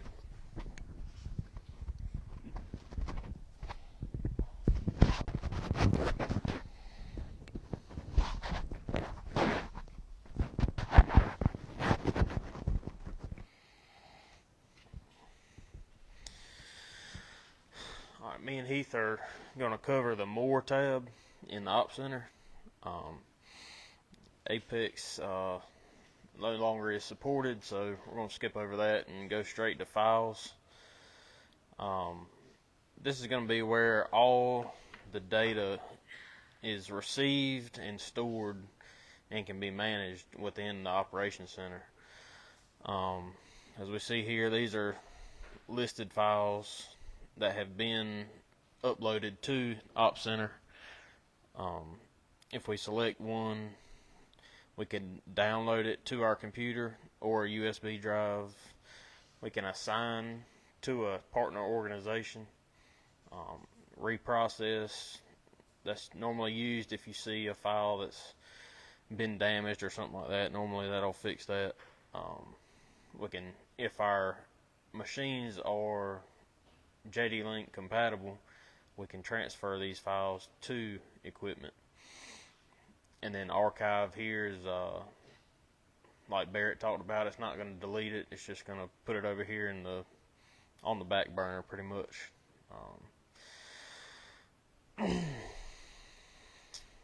And then basically the files page is going to be used like if a third party made a prescription for us, we could load that in here using the data manager and send that to our equipment. Speaking of data manager, this is the tool that we use to get files into our Operations Center. I'm not sure if it'll download here, but anyways, once we download our data manager here, we can then select what file or what folder we want our file to come out of on our laptop or USB drive, and then we can upload that to our Op Center. So just to be clear, Data Manager is the tool that we use to get files in and out of Op Center. Any questions? I'll turn it over to Heath.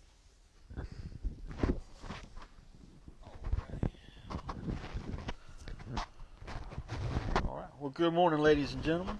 I'm Heath. I'm from Division 6, so basically the southeast part of the state, kind of northern South Carolina. And so what I'd like to touch on this morning is software manager here. So how many, show of hands, how many have called Myra Joe at the hotline and you're working through an issue and they ask you what software version's on your display? So well, before I go any further, does anybody know when we talk about software version 24-1 or 22-3? So what that 22- or 24-1 number means is the year number 2024, and then the 1 stands for which version of update is available for that year. So currently right now we're on 24-1 software, so probably in the next little while you're going to see 24-2 come up. So if you have a display that is not connected with is not on a machine that has a modem or MTG, you can manually update the software on there. And so what you would do is come here to Software Manager, and it would download an app or an icon on your desktop here that you would download information or the software for Gen 4 and G5 displays. So once you would download that icon on your desktop, you have a page that pops up and you will see 3 options: download, sync, and then upload.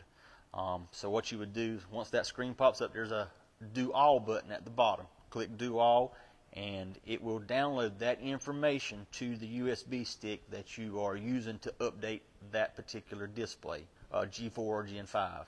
I'm sorry, Gen 4, G5.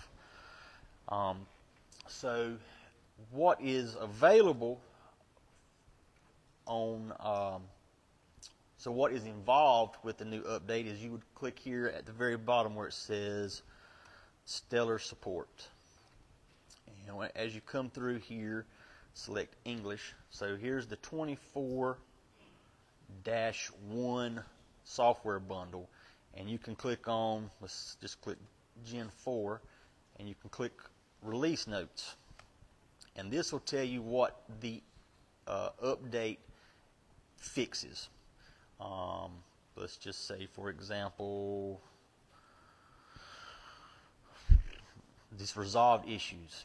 Missing time zones is just one small example of what the update is capable of doing. Let's see.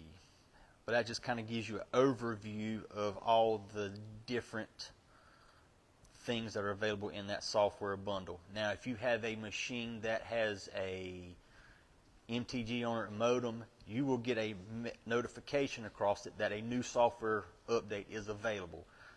So you won't have to necessarily go through a USB stick to do it. It's just for those machines that are not connected.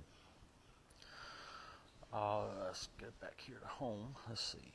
So, and that the software bundles are not payloads for the tractors for certain controllers. We'll kind of get into that after lunch. But it's usually for the displays and receivers and maybe a rate controller or ATU or something like that. It kind of limits itself to the integrated part of the tractor itself. So we'll go back to more here. And then kind of the last topic I would like to talk about is this remote display access. And this is just a report of a RDA or remote display access session has occurred on which machine, as you can tell in the first box here, what the display serial number is, who performed it, the date it was done, how long it was occurred, and how was the session terminated. You know, was the user on the sprayer side terminated or the user on the laptop side? Just kind of a small report if you need to keep up with maybe how much you're utilizing an RDA session with a certain grower or a operator. I believe that's all I have. Is there any questions? Alrighty.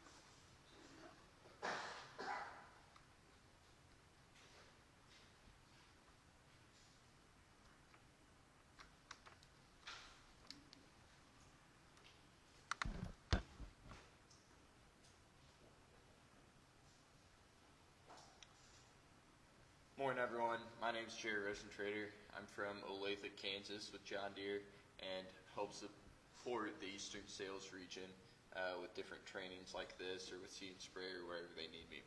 So today I'm going to run through some new and upcoming things with Op Center, starting with the data stick. So the data stick is coming in 24. We're hoping to have it this fall. It's going to allow us to wirelessly transfer data from a third-party display to an R or an M modem, and then up to Op Center. Next up, we've got weather features. Someone briefly mentioned it earlier, where you can see different toggles of rainfall since midnight, rainfall yesterday, rainfall in a field, and then we're working on bringing a historical rainfall this season on a field basis as well. Here we've got our sprayer fill or tank fill level, so you can kind of monitor how many gallons are left in a sprayer tank. Coming to that, something we're working on is time until empty tank. That way you can know proactively roughly how much time you've got before you need a tender truck there to fill up sprayer so it can keep its uptime while it's in the field. Next up, we've got grain cart scale sharing. This is not coming 24, I don't believe. It should be 25. So we've partnered with those four on the left to have that scale sharing between all active equipment in the field. So whether you're in a combine or you're in a grain cart, or if there's multiple of either of those in the field at once, you're going to be able to see how full each of those other ones are at any given point. Next up, we've got satellite connectivity. So in areas where you struggle to have connectivity, with the Starlink partnership, that will go away. So with that cab-mounted terminal, you're going to be able to have that constant, reliable connectivity, so you can move from that data back up into Ops Center there. And then a few other features that are coming that I don't have slides for. License Manager, right now it's just Pro Dispatch in Ops Center, but coming in 2025, we will have See and Spray licenses in there as well as they become direct to customer, and we change up that 2025 See and Spray business model. Then we're going to have more autonomy features in Field Analyzer, more layers for advanced tech in Field Analyzer, and then some more logistics features coming as well. So a big one that we just released this past spring would be AutoPath boundaries. So I'm going to run you through just a couple slides and then get into a live demo of that. Here we've got just a little diagram explaining the difference between AutoPath rows and boundaries. So AutoPath is our overarching product. Then in 2021, we released that with AutoPath rows. So that is created off of your machine display, and that documented row data is required for that because it creates that guidance plan based off of those rows that you documented and planted. So that's primarily for row crops, but left a few gaps in that path planning portfolio. So that's where this past spring we came out with AutoPath boundaries, and so you're able to create those path plans via Ops Center or on the machine display, and you're able to do that without having to have those planted row data. If you're planning to use AutoPath rows later on in the year, maybe to harvest corn or something along those lines, then you are still going to have to document that row data so you can follow it later on. But here with AutoPath boundaries, we're creating those path plans based off of a driven boundary, and it's utilized in planting new row crops and tillage, and then in non-row crops as well. So I mentioned that it starts with, or the AutoPath boundaries creates that path plan based off of a boundary. So between these two, can someone be brave for me and tell me which one's the better boundary, and maybe an example why? I see an arrow point or a finger pointing to this one. Yep, the one on you guys' right is the better one. Why might that be? Just one example. Internal boundaries. Yep. Just the little details. So this one on the left, you can see that it's drawn in Ops Center online, right? So some of these corners, they aren't matching up. Some of the field boundaries are overlapping a little bit there on the bottom, for example. The corners of the field aren't perfect, etc. Then on the right, where we've driven that field boundary, we know where we've got passable boundaries, impassable boundaries, and where some of those trouble areas in the field come up. Now, if we need help to create these boundaries, we have a guide here through HighSpot that you can scan this QR code and access that guide. I won't go too much further into that, but if you need to scan that, just let me know. You could either do it now, or I can. I'll be here this afternoon too. So.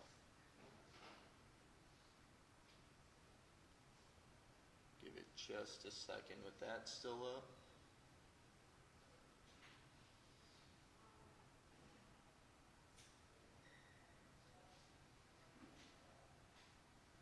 Perfect. All right, so AutoPath boundary, what are some key value statements? Number one, we're planning and starting our work quicker. Number two, we're increasing our effectiveness. And three, we're making our fields more productive. Planning and starting our work quicker. By being able to go in and create this off of a display, if we haven't done that pre-planning that we're used to, and being able to do that based off of those boundaries is going to make us, or enable us to have those path plans just a little bit quicker. Number two, increasing efficiency and effectiveness. So, by creating a single plan to go throughout the field, we're not having to worry about swapping tracks, creating new tracks, anything like that. Then also, AutoPath is going to tell us where that perfect first pass is. That way we're not going through the field, finishing up, and then coming back and cleaning up those rows of shame that we're all too familiar with, right? Then last but not least, we're able to make our field more productive. So whether that's seeding between the rows of previous, planting, or just being a little bit closer to that boundary and exactly where we want to be, because we've already driven that boundary and have exactly the right area that we want to be operating in. That's it for the PowerPoint. So now we're going to run over to do a live demo within App Center of AutoPath boundaries. So this is under the Setup and then Land tab. You're going to scroll in and select your field.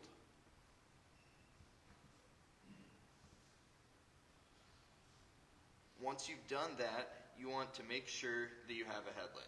That's a required thing for AutoPath boundaries to function. You can get around, if you guys don't have headlands in your field, you can kind of get around this by just throwing this offset down to, a foot. On the display, you can go down to an inch even. Let's undo that. Let's do. There we go. So on the display, when you're creating it, you can go down to an inch even with your headlands. So once you do that, you'd save. This isn't, my data. Other people are using that, so we're going to cancel out of it. So after you have that headland, you're going to go into that Add AutoPath Boundaries. You're going to make sure that you have the correct field selected, and then you're going to go in and enter in your track spacing. Earlier, I think you used 30, so we'll just kind of rock with that. So right away, it is going to plan these passes based off of that align to boundary section right here, right? So what that's doing is it's picking the longest side of this field that it detects, and it's creating path plans based off of that in order that our number of field passes can be as few as possible, right? So it's optimizing number of passes so that we're turning less and we're being more efficient from that aspect as well. Here, if, say we want to go back later in the season and we want to spray this field with a 120-foot sprayer, you can enter in that track spacing at any time, whether it's this heading angle over here, align to boundary, or from existing track, and then again, it's going to update, that number of field passes. It's going to update your number of headland passes there. So I mentioned that it selects the longest one, usually the longest one, so that it can have the least number of passes as you go throughout that field, right? Well, that doesn't necessarily mean that that's the direction you want to plant at, right? So an example of that here, maybe we want to follow kind of the edge of this building, just roughly. We can do that by selecting a different line or a different part of the boundary there. And obviously this is not following the boundary, but what we can do is we can move these endpoints of that detected line to closer align with that.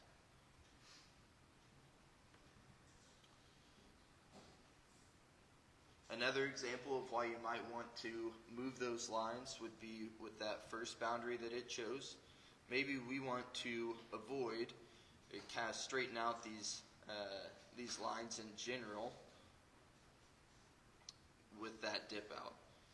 So you could move and drag that B point up, and it's going to slightly adjust your heading angle of your lines to fit what you just edited.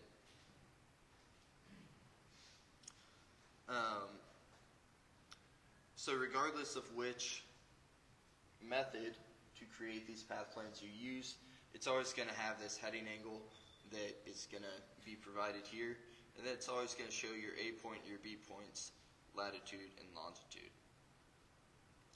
So next up we've got heading angle.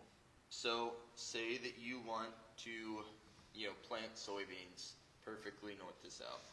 So you can throw in a 0-degree angle in there, and that heading angle is going to be perfectly north to south. Then later on, after the growing season's done, you want to go back and harvest those soybeans. Pretty common practice to be harvesting at an angle, let's call it 7 degrees. You can go in and you can throw in that 7 degrees so that you can harvest those soybeans at a little bit of an angle there. Again, you're able to obviously just entered in your heading angle so you know what that is. Then last but not least, we've got from existing track. So say that year over year for the last 15 years, you guys have been running the same tracks up and down the field because you've got your equipment spaced for that, right? Well, that's still possible. And we can go in and we can hover over any of these and select the track that we wanted, right? So here's one that's pretty north to south. Our heading angle is again shown down here. Our A and B points, latitude and longitudes are down there as well. So regardless of which method you use to create this path plan, we're able to shift the tracks. So let's go back to this. Might be a little bit easier to see for you.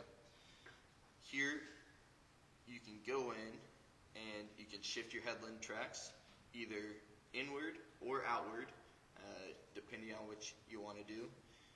And you can do that by any given distance. So we're going to, throw in 360 inches. You're going to see that that line shifted from kind of the middle of that headland pass, or middle of that headland, inwards 12 foot, right? Or 30 foot, sorry. Then you can do the same thing with those field tracks.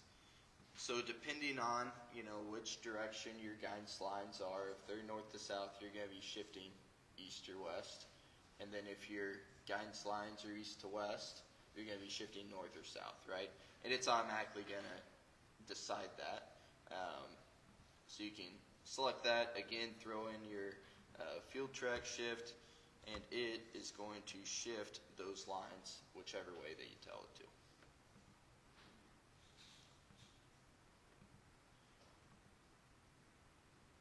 Another really cool thing with AutoPath boundaries is that when you're in the display and you go into advanced settings,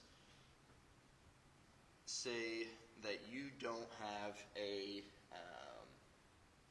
field with headlands, right?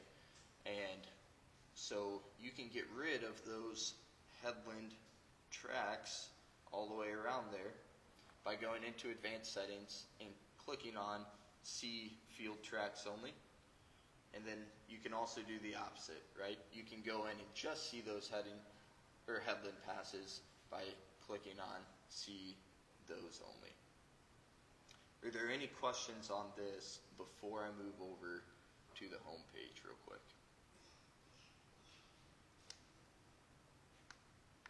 None of this work that you've got boundaries, right? Got boundaries. Yep, and they've got to be driven. Yep. Someone earlier was talking about driving boundaries with SFRTK. That's going to be what enables this for the longest, right? Deere says that those boundaries are going to hold up for 10 years, and that's what we advertise. That's for, in areas where we've got tectonic plates that are shifting, right? Where earthquakes are more prevalent, you're going to see those lines become inaccurate more often. But without that, you're going to see those lines probably last a lot longer. So. So boundary for any display involves RTK correction solutions, or does it have to be from a field display? Like if somebody's got an ag wing display on side by side, that would drop boundaries. Are those boundaries going to work? I don't believe so. I haven't tried it, messed with it at all. It's got to be Deere. Okay. So yeah, great question there. But, so with that, did you have a question there? Okay, never mind. With that, we'll head back to the home page real quick. So I'm going to run through this. You guys are going to look at me like I've got three heads saying, you just ran through all this. This is the basics, right? I want to still run through it with you guys just for an awareness piece, right? So up here in the top right, we've got set home as my landing page. That's a nice easy button so that when you open up Op Center, you see this kind of summary of an overview of your operation. You've obviously got today's date. You've got right below that where your farm's located, and then your weather for today just to the left of that. So here in this first area, we've got active equipment. So the Davenport Training Center must not be training today, so they don't have any currently active equipment. But if they were, you'd see the equipment name, you'd see their productivity, or their speed here, right? Their idle time, etc. Then you'd see their fuel percentage, their DEF percentage there. If from there you wanted a deeper look, you could go in and you could click this link here, and it's going to take you to that map page with a quick button from there. Then we've got our daily work summary here in the middle. So depending on which production step that you're going through, you've got different data points that it's going to provide you there at the bottom. So in tillage, you've got target depth there. Then in seeding, something that is more applicable is going to be your applied rate, right? So just a quick overview of your total area seeded, some of those easy to consume data points that, again, if you need more information on, you can go in with this quick and easy button to work analyzer. Same thing with your field summary. Again, depending on metrics, products, and equipment, it's going to show a quick overview of what has been going on today in your operation. Setup here is going to help you set up your op center a little bit better so that maybe you could utilize some of those other features for your entire operation.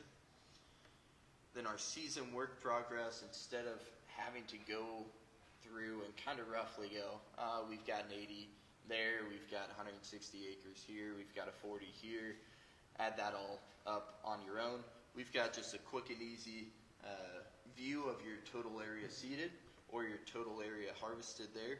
And then it's also going to break that down into all crops and then individual crop types as well.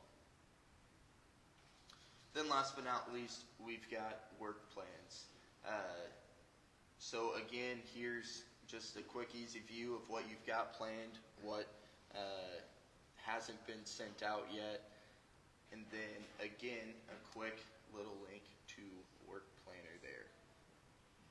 So are there any other questions before I hand you guys back to Steven?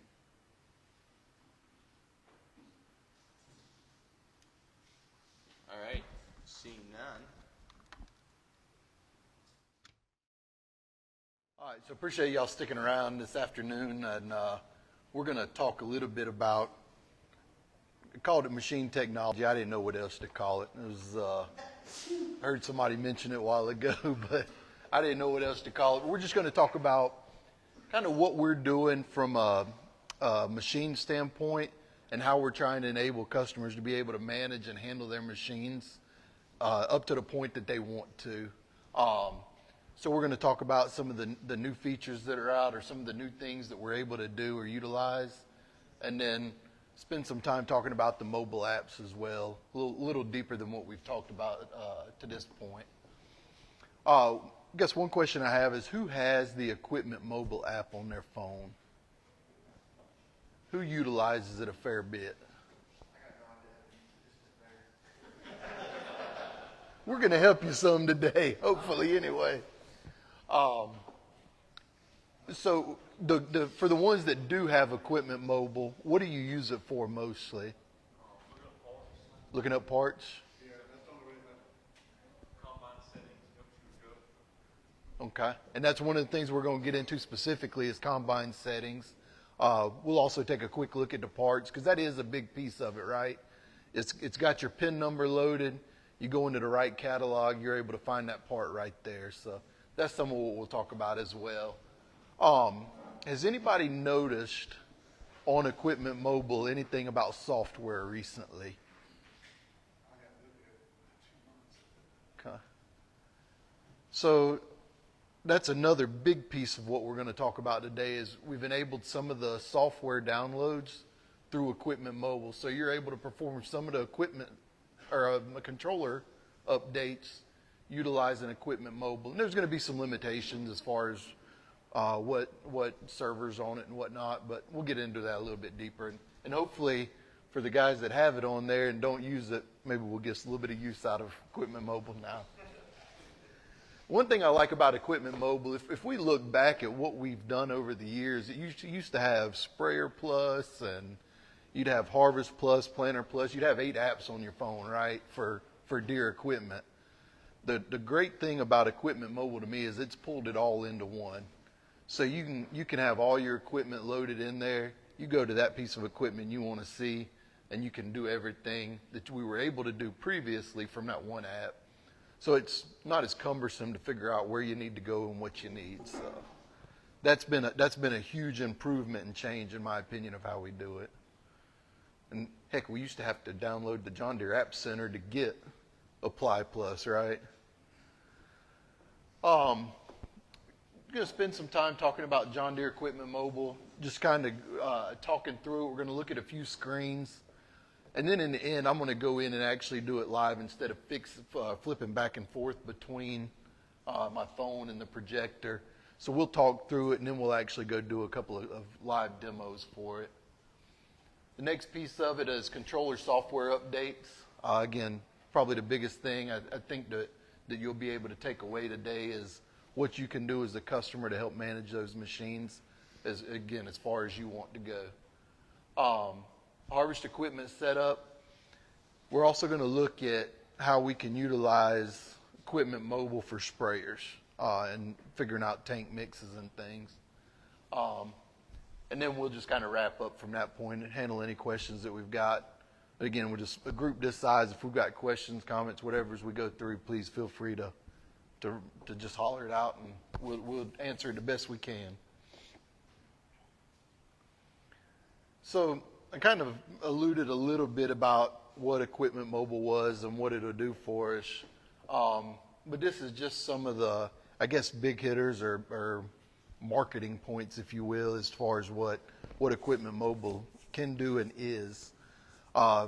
Convenience at your fingertips. Again, it pulled a lot of that stuff that we had in multiple apps or things you had to chase from place to place. We pulled it into one space, one app, one page. So when you open Equipment Mobile, you're able to see all the equipment you've got listed in your operations center. That's everything from your tractors to your combine to your terminals to your command centers.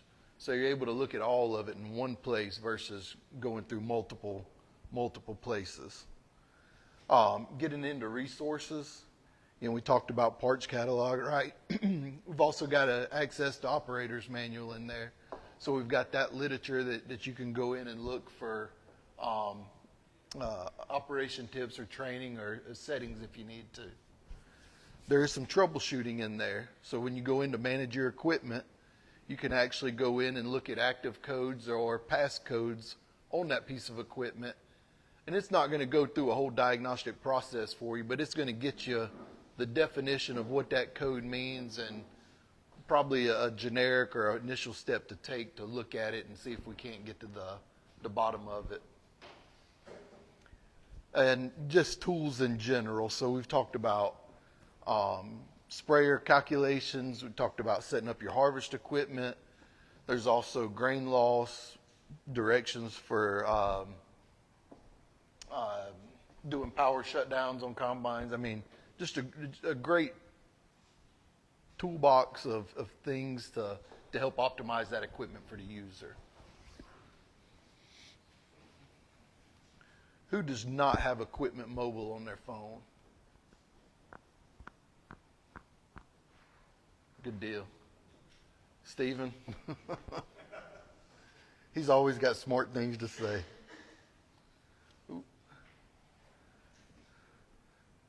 So Equipment Mobile, one of the nice things about it is tied directly to Operations Center. So once you download Equipment Mobile, it's going to prompt you for your username and ID, or your username and password. So once you download the app, add your username and password, it's going to pull all those machines in directly from Operations Center. So you'll be able to see your list of equipment. Again, as long as it's loaded in Operations Center, you'll be able to see that piece of equipment right there in the app. You can also load equipment via the app. So there's got two features on it. You can do a manual load for a piece of equipment. So you just click the plus and you would add a piece of equipment. And then there's also a barcode scan function. So, on any pin, there's a barcode up underneath it. It utilizes the camera on your phone. You can go over there and scan that pin, and it'll pull in that data from that pin as well. So if you're in the field, you buy a new tractor, you're in the field with it, you need to add it to Equipment Mobile, you can go over there and scan it and get that pulled in from that way as well. So once in Equipment Mobile, once you select your piece of equipment, you're going to start seeing your equipment information, your operator's manuals, and then some of the tools as well. And this is kind of the home page, if you will, for a piece of equipment in Equipment Mobile. So if you look in equipment information, it's going to give you kind of the base rundown for that piece of equipment. The operator's manual, obviously, we know where that's going to go. And then tools down at the bottom. So we're just going to kind of flip through a few of these screens with Nozzle Select, kind of show you how the evolution of Nozzle Select will go, and then what it kind of spits out at the end. But if you were to click on Nozzle Select within your sprayer app, it's going to ask you to fill out whether it's your spacing, your speed, your application rate. It's going to ask you to fill out anything you need to do with spraying. And then it's going to take that information, come over here, and spit out what nozzle tips would be useful or would work for you. And then up at the top, you'll see it filters it by droplet size.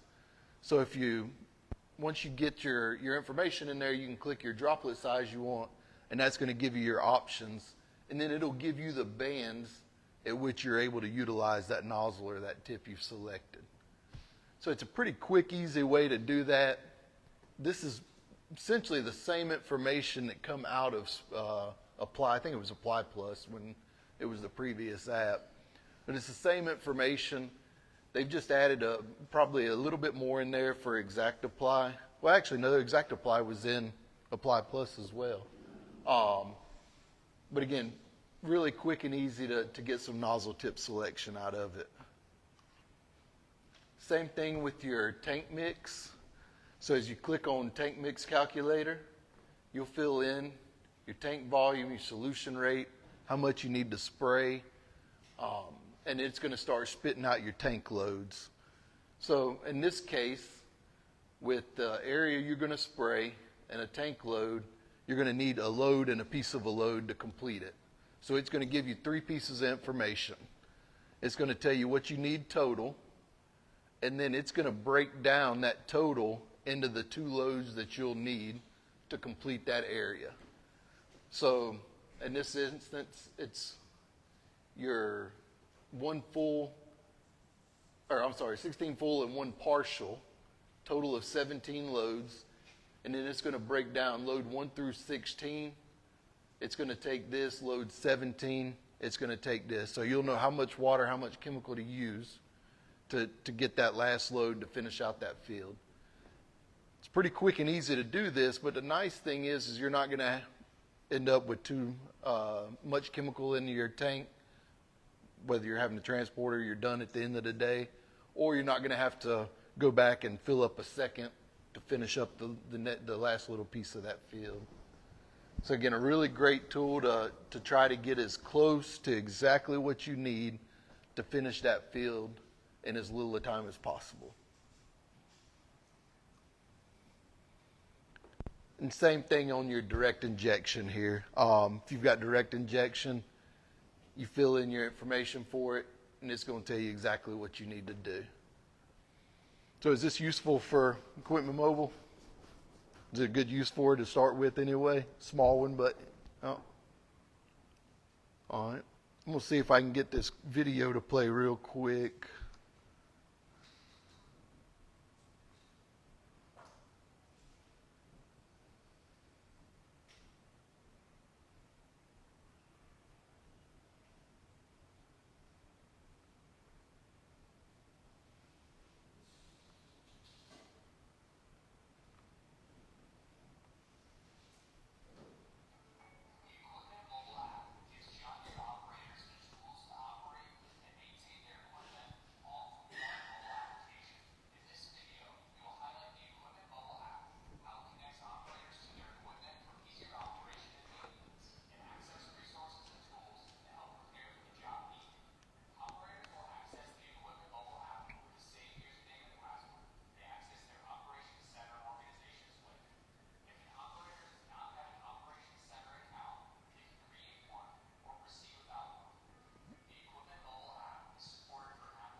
So that's a pretty good overview of what you can do and what is in Equipment Mobile. So again, we're going to come back once we get to the end of the presentation. I'm going to come back and actually go through and flip through some screens on Equipment Mobile. The next thing we want to kind of dive into quickly here, if my screen, there it goes, is software updates. So who's ever had a software update be pushed to them remotely? Okay. Who's ever wished you could just take care of your software updates remotely? Just be able to get them on that machine when you want to. Who thinks they will utilize this feature? All right. So it's pretty new. We just started in December of 23, started rolling it out. And it leverages Equipment Mobile to be able to update, deliver, and track software updates via your cell phone. So John Deere has a solution available through Equipment Mobile using their Operations Center login to download secure software updates directly to controllers on compatible 4G connected equipment. Now that's the one qualifier there is 4G connected equipment.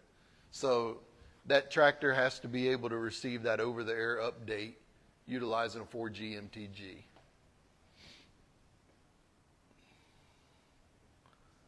So what we're trying to do is just give you the option, and there was a guy in the session yesterday had a great example where he needed a software update on a sprayer, and for whatever reason, I don't know why we didn't do it remotely from the dealer, but he had to wait for the dealer to come out to actually install it on the sprayer.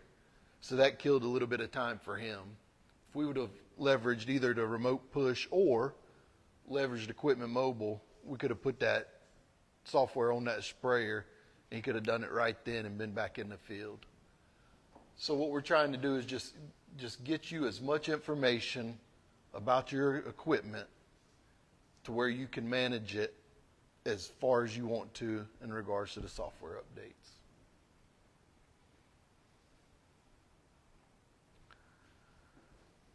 So obviously we've got to be in Equipment Mobile. So you've got to have an Operations Center account. You've got to be authorized, and we're going to talk about authorization on the next slide. You've got to be authorized, and you've got to be logged into Equipment Mobile. So once you do that, we'll be able to see you've got an option to update. Now, as far as customer requirements, we've got two users down here at the bottom. And you'll see under equipment, one of them's a 3 and one of them's a 1. So the 3, that the user that's set up as the 3 here, they're going to be able to push those software updates. If you're a 1, you are not going to be able to view or push that software update. You can see what software is on it, but you're not going to be able to see if there's an available update or not. So you've got to be a 3 to be able to manage the software.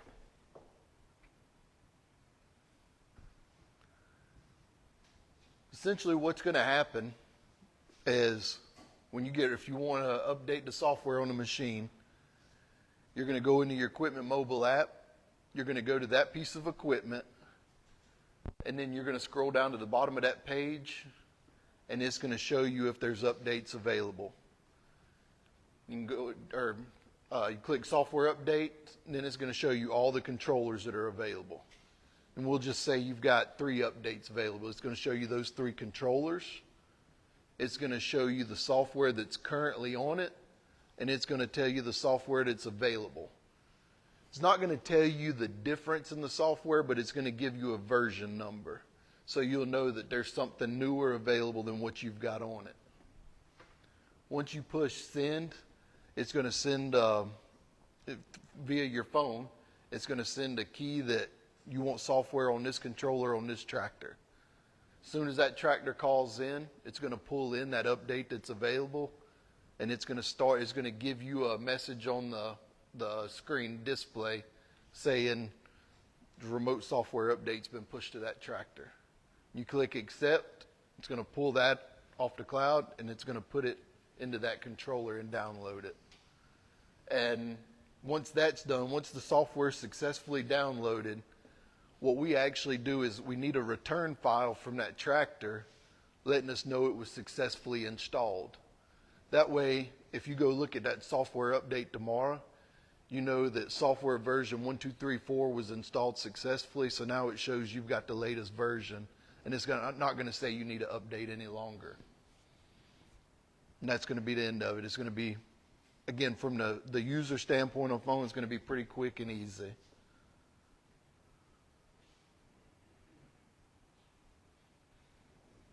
So you see here, you'll go in, you'll select your tractor, view software updates. It'll show you which controllers are available. You can either select individual controllers, select update all. Then it's going to go to software update in progress. And then once we get that return file, the in progress disappears, and that controller will disappear out of that list.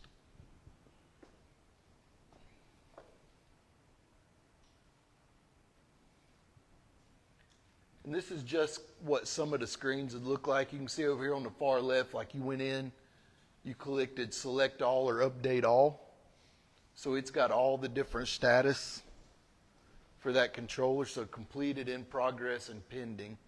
So that'll show you that first controller's done, show you that second controller's being worked on, and you'll see the ones that are pending or ones that have been sent but have not been downloaded or installed yet. The second one, you'll see it says it's failed, so for whatever reason, that software didn't go to that tractor, it didn't load. So it's going to give you a message saying it didn't download. So you can go back to your original screen and try to repush that payload at that point. Once everything's updated, this third screen here, that's going to be what you're seeing, is no software updates available. It's going to say all the controllers on that piece of equipment updated and good. And then you can also go in and cancel those updates. Say if you push it and you're like, I'm not going to do that right now, you can go in and cancel it. Now, the key to that is canceling it before anybody hits accept on the screen, right? We don't want to hit accept on the screen in the tractor and then try to come back and cancel it on the phone. So make sure you're in lockstep. If you're going to send the payloads and somebody's going to accept it, make sure we're ready to do that before we hit that send. From inside the tractor, all we're going to have to do is click accept. Oh, I'm sorry. So, someone's got to be sitting in that piece of machinery to accept the software. So you do not have to be sitting in there, like when you hit the button. Say if you were at your house, right, and you decided I'm going to send it, and then you could drive to that tractor and then go turn the key on, and as soon as it calls in, then that message will come through and you'll see it. So it's not like you have to have two active participants at that moment. There can be a delay. That's fine. Like once you send it, it's going to be there. I think it's 48 hours it'll sit there before it disappears. But yeah, good question. You do not have to, it's not like you have to be sitting in the seat and say, yeah, okay. Not the case.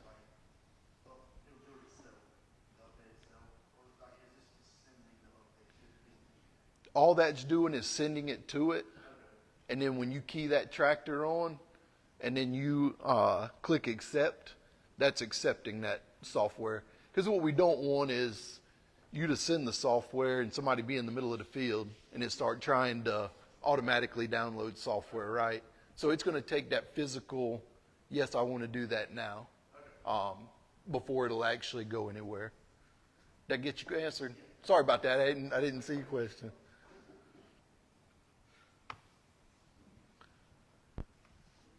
So this is the initial release, and this covers the majority of the units that we'll see. 7R, 8R, 9R tractors. It's going to cover your S and your X series combines.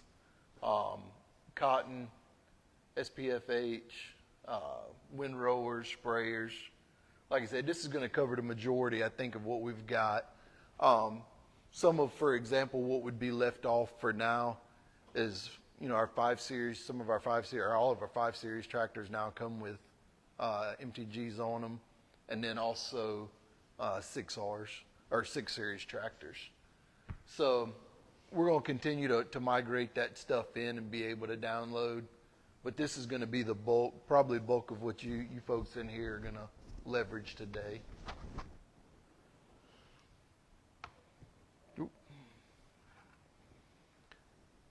From compatibility, so again, just wanted to give you a few things of why we wouldn't be seeing updates. A little bit, I guess, troubleshooting, if you will.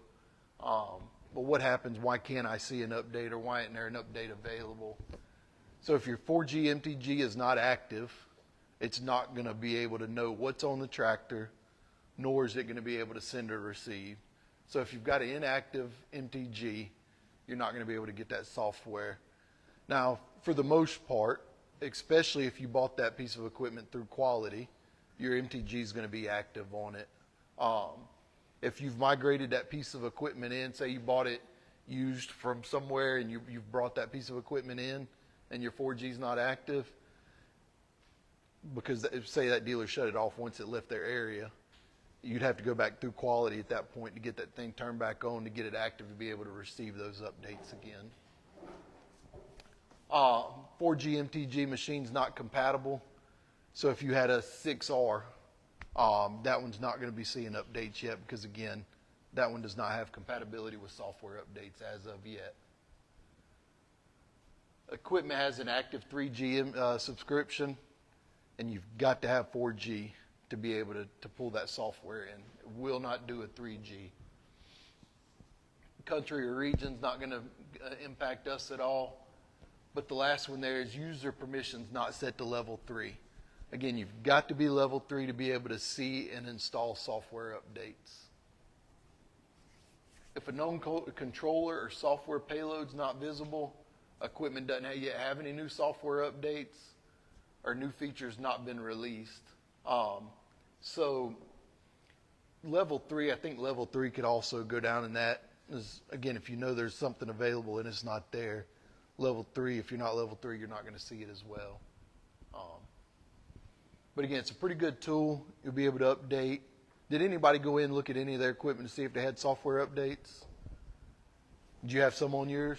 Yeah, I looked at my dad has a sprayer right now. I looked on his sprayer, it's got a software update. Okay. How many different controllers had updates available? It was just one. Just one? Okay. So that one's in pretty good shape. Some of them you'll see 16 updates available. And I think one of the ones I'll pull up, it's 16 updates on it. Some of them are just one. Yes, sir. What if you pull up the app and go into resources and you don't see where it says software update at all? So when you go into the app, the first thing you should, when you select that piece of equipment, you shouldn't have to go to software updates. Once you click on that piece of equipment, I'll go ahead and plug it in. We'll go ahead and take a look at this. Make sure we're getting to the right spot, and then we'll.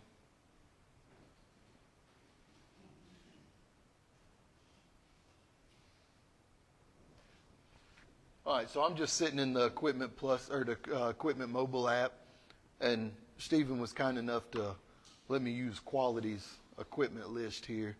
So we'll go into this sprayer, and all I did was once you click into that sprayer, you scroll down, and there's your software updates. Is that where you're looking? I don't have it below on parts and order parts. Okay. It doesn't show no software update tab or anything.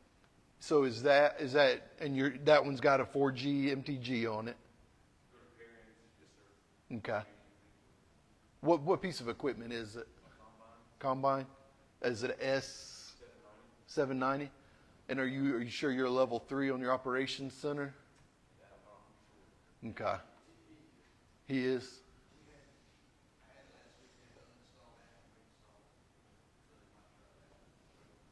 So that is a good point. Stephen and I were sitting in the same room last week looking at this X9 combine we're going to pull up in a few minutes. We're sitting next to each other, and my phone said one thing, and his phone said something totally different. And he talked to one of our other field guys, and they said to delete the app and re-download it. When he did that, he was able to see the same thing I was. So that is a good point, good question. If you're having trouble with the app, probably not a bad idea. Because there were some updates, what do you say, about 2 months ago, a month ago? Yes, sir.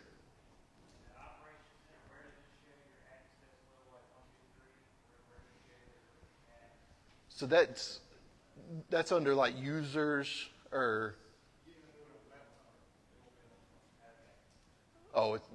yeah, you got to go on the computer itself. It's not on your mobile. While we're in here, we'll kind of jump through a couple of things real quick. So again, this is kind of your landing page here. We'll go back to that sprayer. This is all the different options we talked about just a minute ago with your nozzle select, tank mixture, and direct inject. Again, your parts catalog. So when you click on that, it's going to take you to that specified parts manual for that piece of equipment. Then you can go search by word, by part number, or you can actually use I guess they're kind of called diagrams. They're really tough to see on the phone, but you can see the diagrams at the bottom. I guess maybe if it's an engine or a cab, you can figure it out from there. But again, it's going to land you in the right catalog for that PIN number. If you go into view software updates, this one's not available. Let me jump back to one that's got.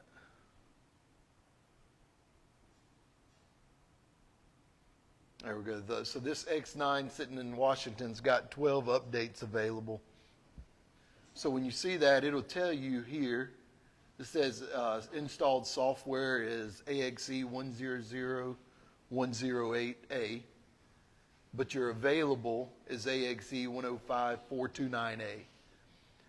So that'll tell you it's a newer version of software. But if you remember back to one of the things I said is we need that return file. So if that return file don't come to us, so if for whatever reason when it called in it didn't come back, the next time you go in there, it's still going to say you've got an old version of software, and it's not going to show you what was updated. It happens occasionally, even hardwired into it, it happens occasionally, where for whatever reason the return file does not leave. And we have to manually go in there. We'll manually verify the software that's in that controller, and then we can manually go in and update and tell it that, okay, he has software XXXXX on this combine now. And that'll bring you up to the latest at that point. Again, does not happen often, but I have seen it happen. You can go through and uncheck every one of the software's versions except the one you want to add. So we'll say we just want to update and display. So we would just go in and we would just be updating that one. This goes back to what I mentioned earlier. Say you had one thing that was going on in the field, whether it was AutoTrack, and you wanted the newest version of AutoTrack to see if that'd fix your problem. You could go in there, find your ATC controller, update it, and see if that's going to fix it. And you're not locked down letting the rest of these updates go through. Now, occasionally, again, you will see that softwares are tied to each other. And when I say that, say you might download an ECU software, and then for some reason it's going to tell you your software does not match with your track or your transmission. So what's happening is we look at certain readings off of engines, transmissions, whatever it might be, whatever controller it might be. And if something's changed on one and you download the software for one and not the other, they'll say they mismatch. Has anybody seen a software mismatch problem before? That's what it comes from typically, is you've got, we'll say, version A on one and version B on the other. So if you were to update that ATC controller and it tells you a software mismatch with your pod controller, you'll have to go down there and download your pod controller as well. Again, that's not all the time. Just be aware that is something that can pop up. One of the things that we're working on to be done hopefully by the end of the year is software bundling. So what that's going to do is, in those cases, if I've got two softwares that need to go together or have different readings for each other, when you go to update, it's going to tell you to update both of them. And that way you know beforehand, instead of updating one, then going to start the tractor and then figuring out you've got to do the other one. We're going to try to give you that information up front versus finding it on the back side. Any questions about software updates, how you do it, how it's achieved? Okay. Just as we click through the Equipment Mobile app a little bit more, I think somebody spoke a little bit about your setting up the maintenance earlier, maintenance reminders. Again, this is where you would see that coming through in your Equipment Mobile app. You can see all your pairings, and you can go the other way as well. You can look at, if you've got your 4600 pulled up, you can see which that's currently paired with. We just went to the combine, and we're seeing the modem and the command center that's currently paired with that X9. And then information just gives you the base rundown of that piece of equipment. If it's got a name, it's going to allow you to name it, the model year, what it is, and what organization it belongs to. And then across just up underneath the pin number of the combine here, it's going to give you the hours on the machine, the separator hours, fuel level, and then your def level as well. So it's going to give you some really base information about what that combine's doing at the moment. All right. And instead of going through the PowerPoint, I think we're just going to go through the app here. Somebody mentioned something about harvest settings a while ago. And as we get into a combine, who's got folks that might run a combine that's not as familiar with getting them set up initially as, say, you are or somebody else on your farm? You have an operator that can run the heck out of one, maybe not the guy to help get one set up. So what this is going to do is give that guy that operator a good starting point to getting that combine going in the field. So if you back up, you can go to equipment information and go to crop settings. And we'll just go to dry corn. We'll start with outdoor harvester settings. So it's going to walk you through what needs to be done to get that combine ready for whatever crop it's getting ready to go into. So here, like I said, we did dry corn. It's going to talk about getting your feed accelerator speed and your rotor speed set. It's going to talk about the separator grates, your telling system, chopper speed, knife bank engagement, feeder house chain, and then the double strand chain. Then it's going to take you over to the front end equipment side of it. So you're done with the outside settings. You're going to go set up the front end equipment. So we'll go to corn head, and then it's just going to walk through the same type of information for that head. And then lastly, you get up in the combine, and it's going to tell you where to set your display settings, or the settings on your display. So it's going to talk about things like your concave, your threshing clearance, your fan speed, threshing speed. It's going to get all your base settings going in there.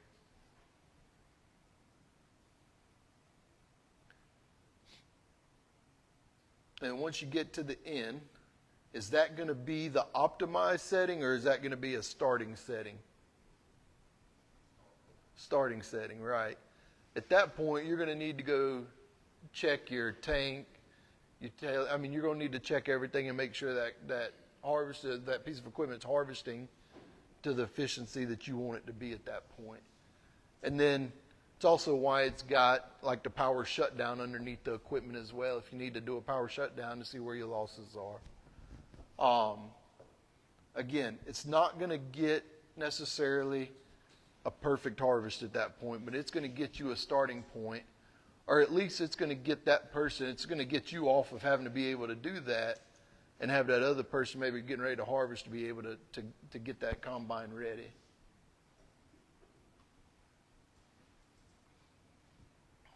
All right.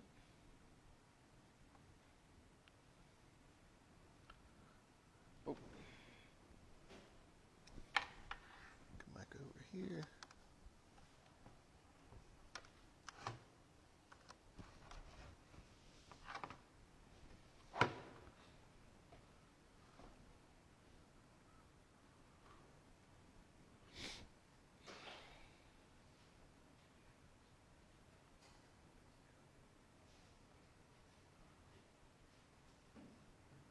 We'll just start over. Sorry about that.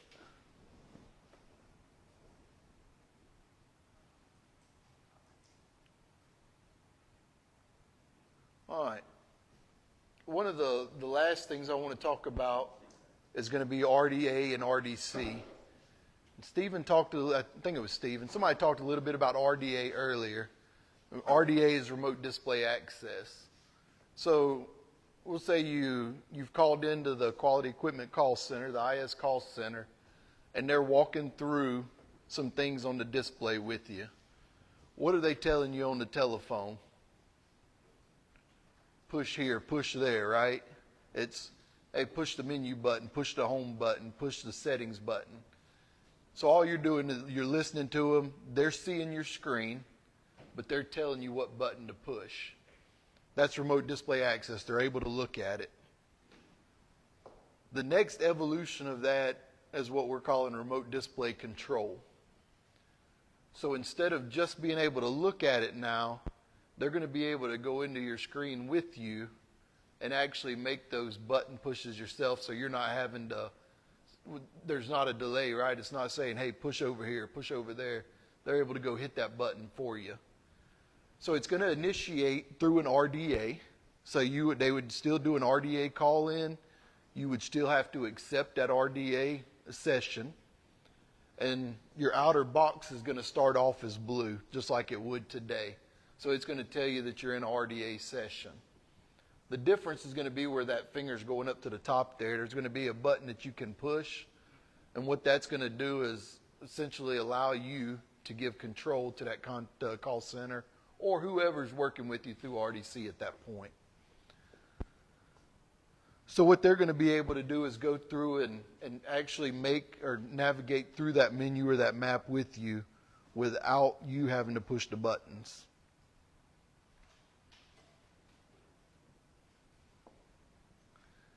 So for RDC,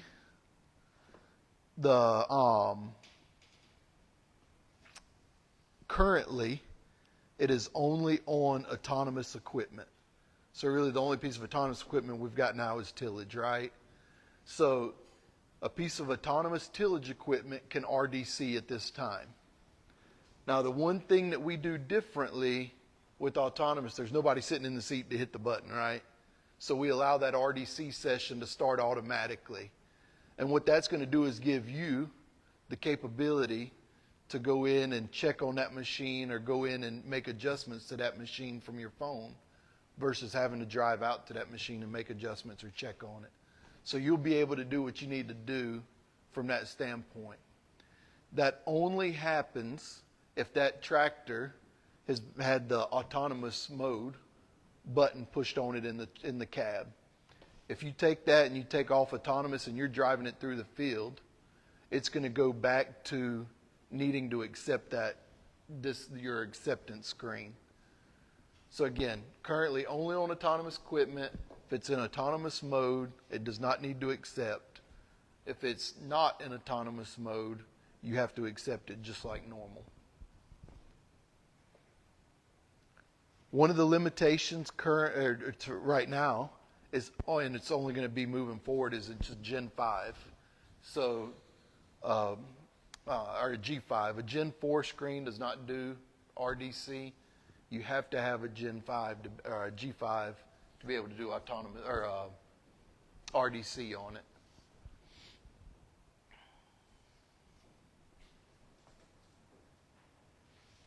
All right, the one other thing I want to show you in Operations Center, and this is actually the Operations Center app. Hopefully. So, has anybody heard of Remote Combine Adjust? Have you ever used it before? My dad tried to use it last year with 7 line. It was supposed to pick the corn, but he had stopped. He had no idea what he was doing. They had no idea. He said he walked, he was corn out the tail end of it, he just stopped. He said he might know how to use it. Anytime he wants to learn how to use something like that, he gets here to learn first, then I'll just teach it to him. Fair enough. So, let me get back over here to my phone.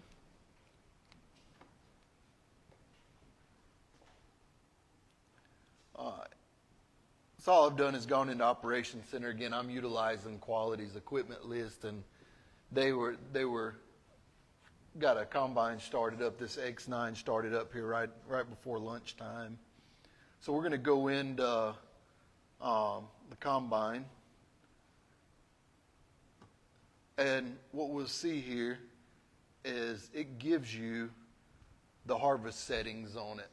And at the bottom of those harvest settings, you'll see it says Adjust Harvest Settings. So what you can do is actually go in from Operations Center from your phone and adjust those combine settings. So maybe you've got 2 combines in a field, or maybe you're checking tailings as you're walking through the field, whatever it might be, and you want to make adjustments to it. You can come over here, and it's not going to let me.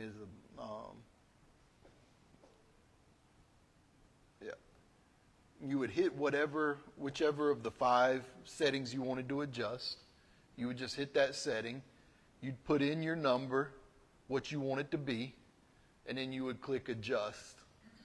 That's going to send those adjustments to the combine, and as long as it's in harvest mode, moving over 1/2 mile an hour, it's going to set those adjustments onto that combine at that point. So again, you're able to do it remotely.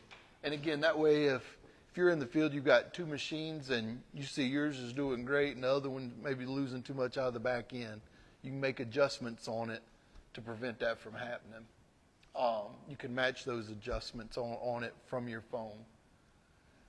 This started with the X7s for GMTG, and it's still current today, and then also it's on the X9s as well. So again, it is a functionality of that S7 currently, S7 and X9.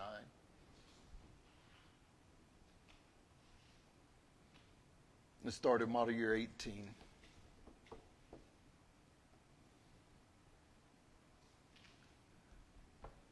Any questions on Remote Combine Adjust? Now, you say did he not have maybe a setting in his head he wanted it to be, and maybe he was just playing around with it to see what it meant? Okay. So, and this is something, right? This is like we were talking about just a minute ago.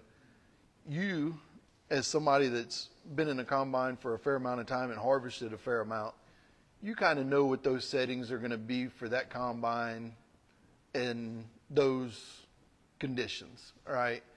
And maybe it's something as it went through the day, maybe it's as you went from field to field or whatever it might be. You have a gut feeling of where it needs to start or a general setting it needs to be on. And this is a good way for you to make sure it's there, and if not, to adjust it without having to be sitting in that combine. But again, as long as it's over 1/2 mile an hour in harvest mode, you can send it to it. It's not going to give you a setting to use. You're going to have to know what that setting is you want it to go to. Maybe you want to clean your sample out a little bit, increase fan speed, whatever it might be. You can do that.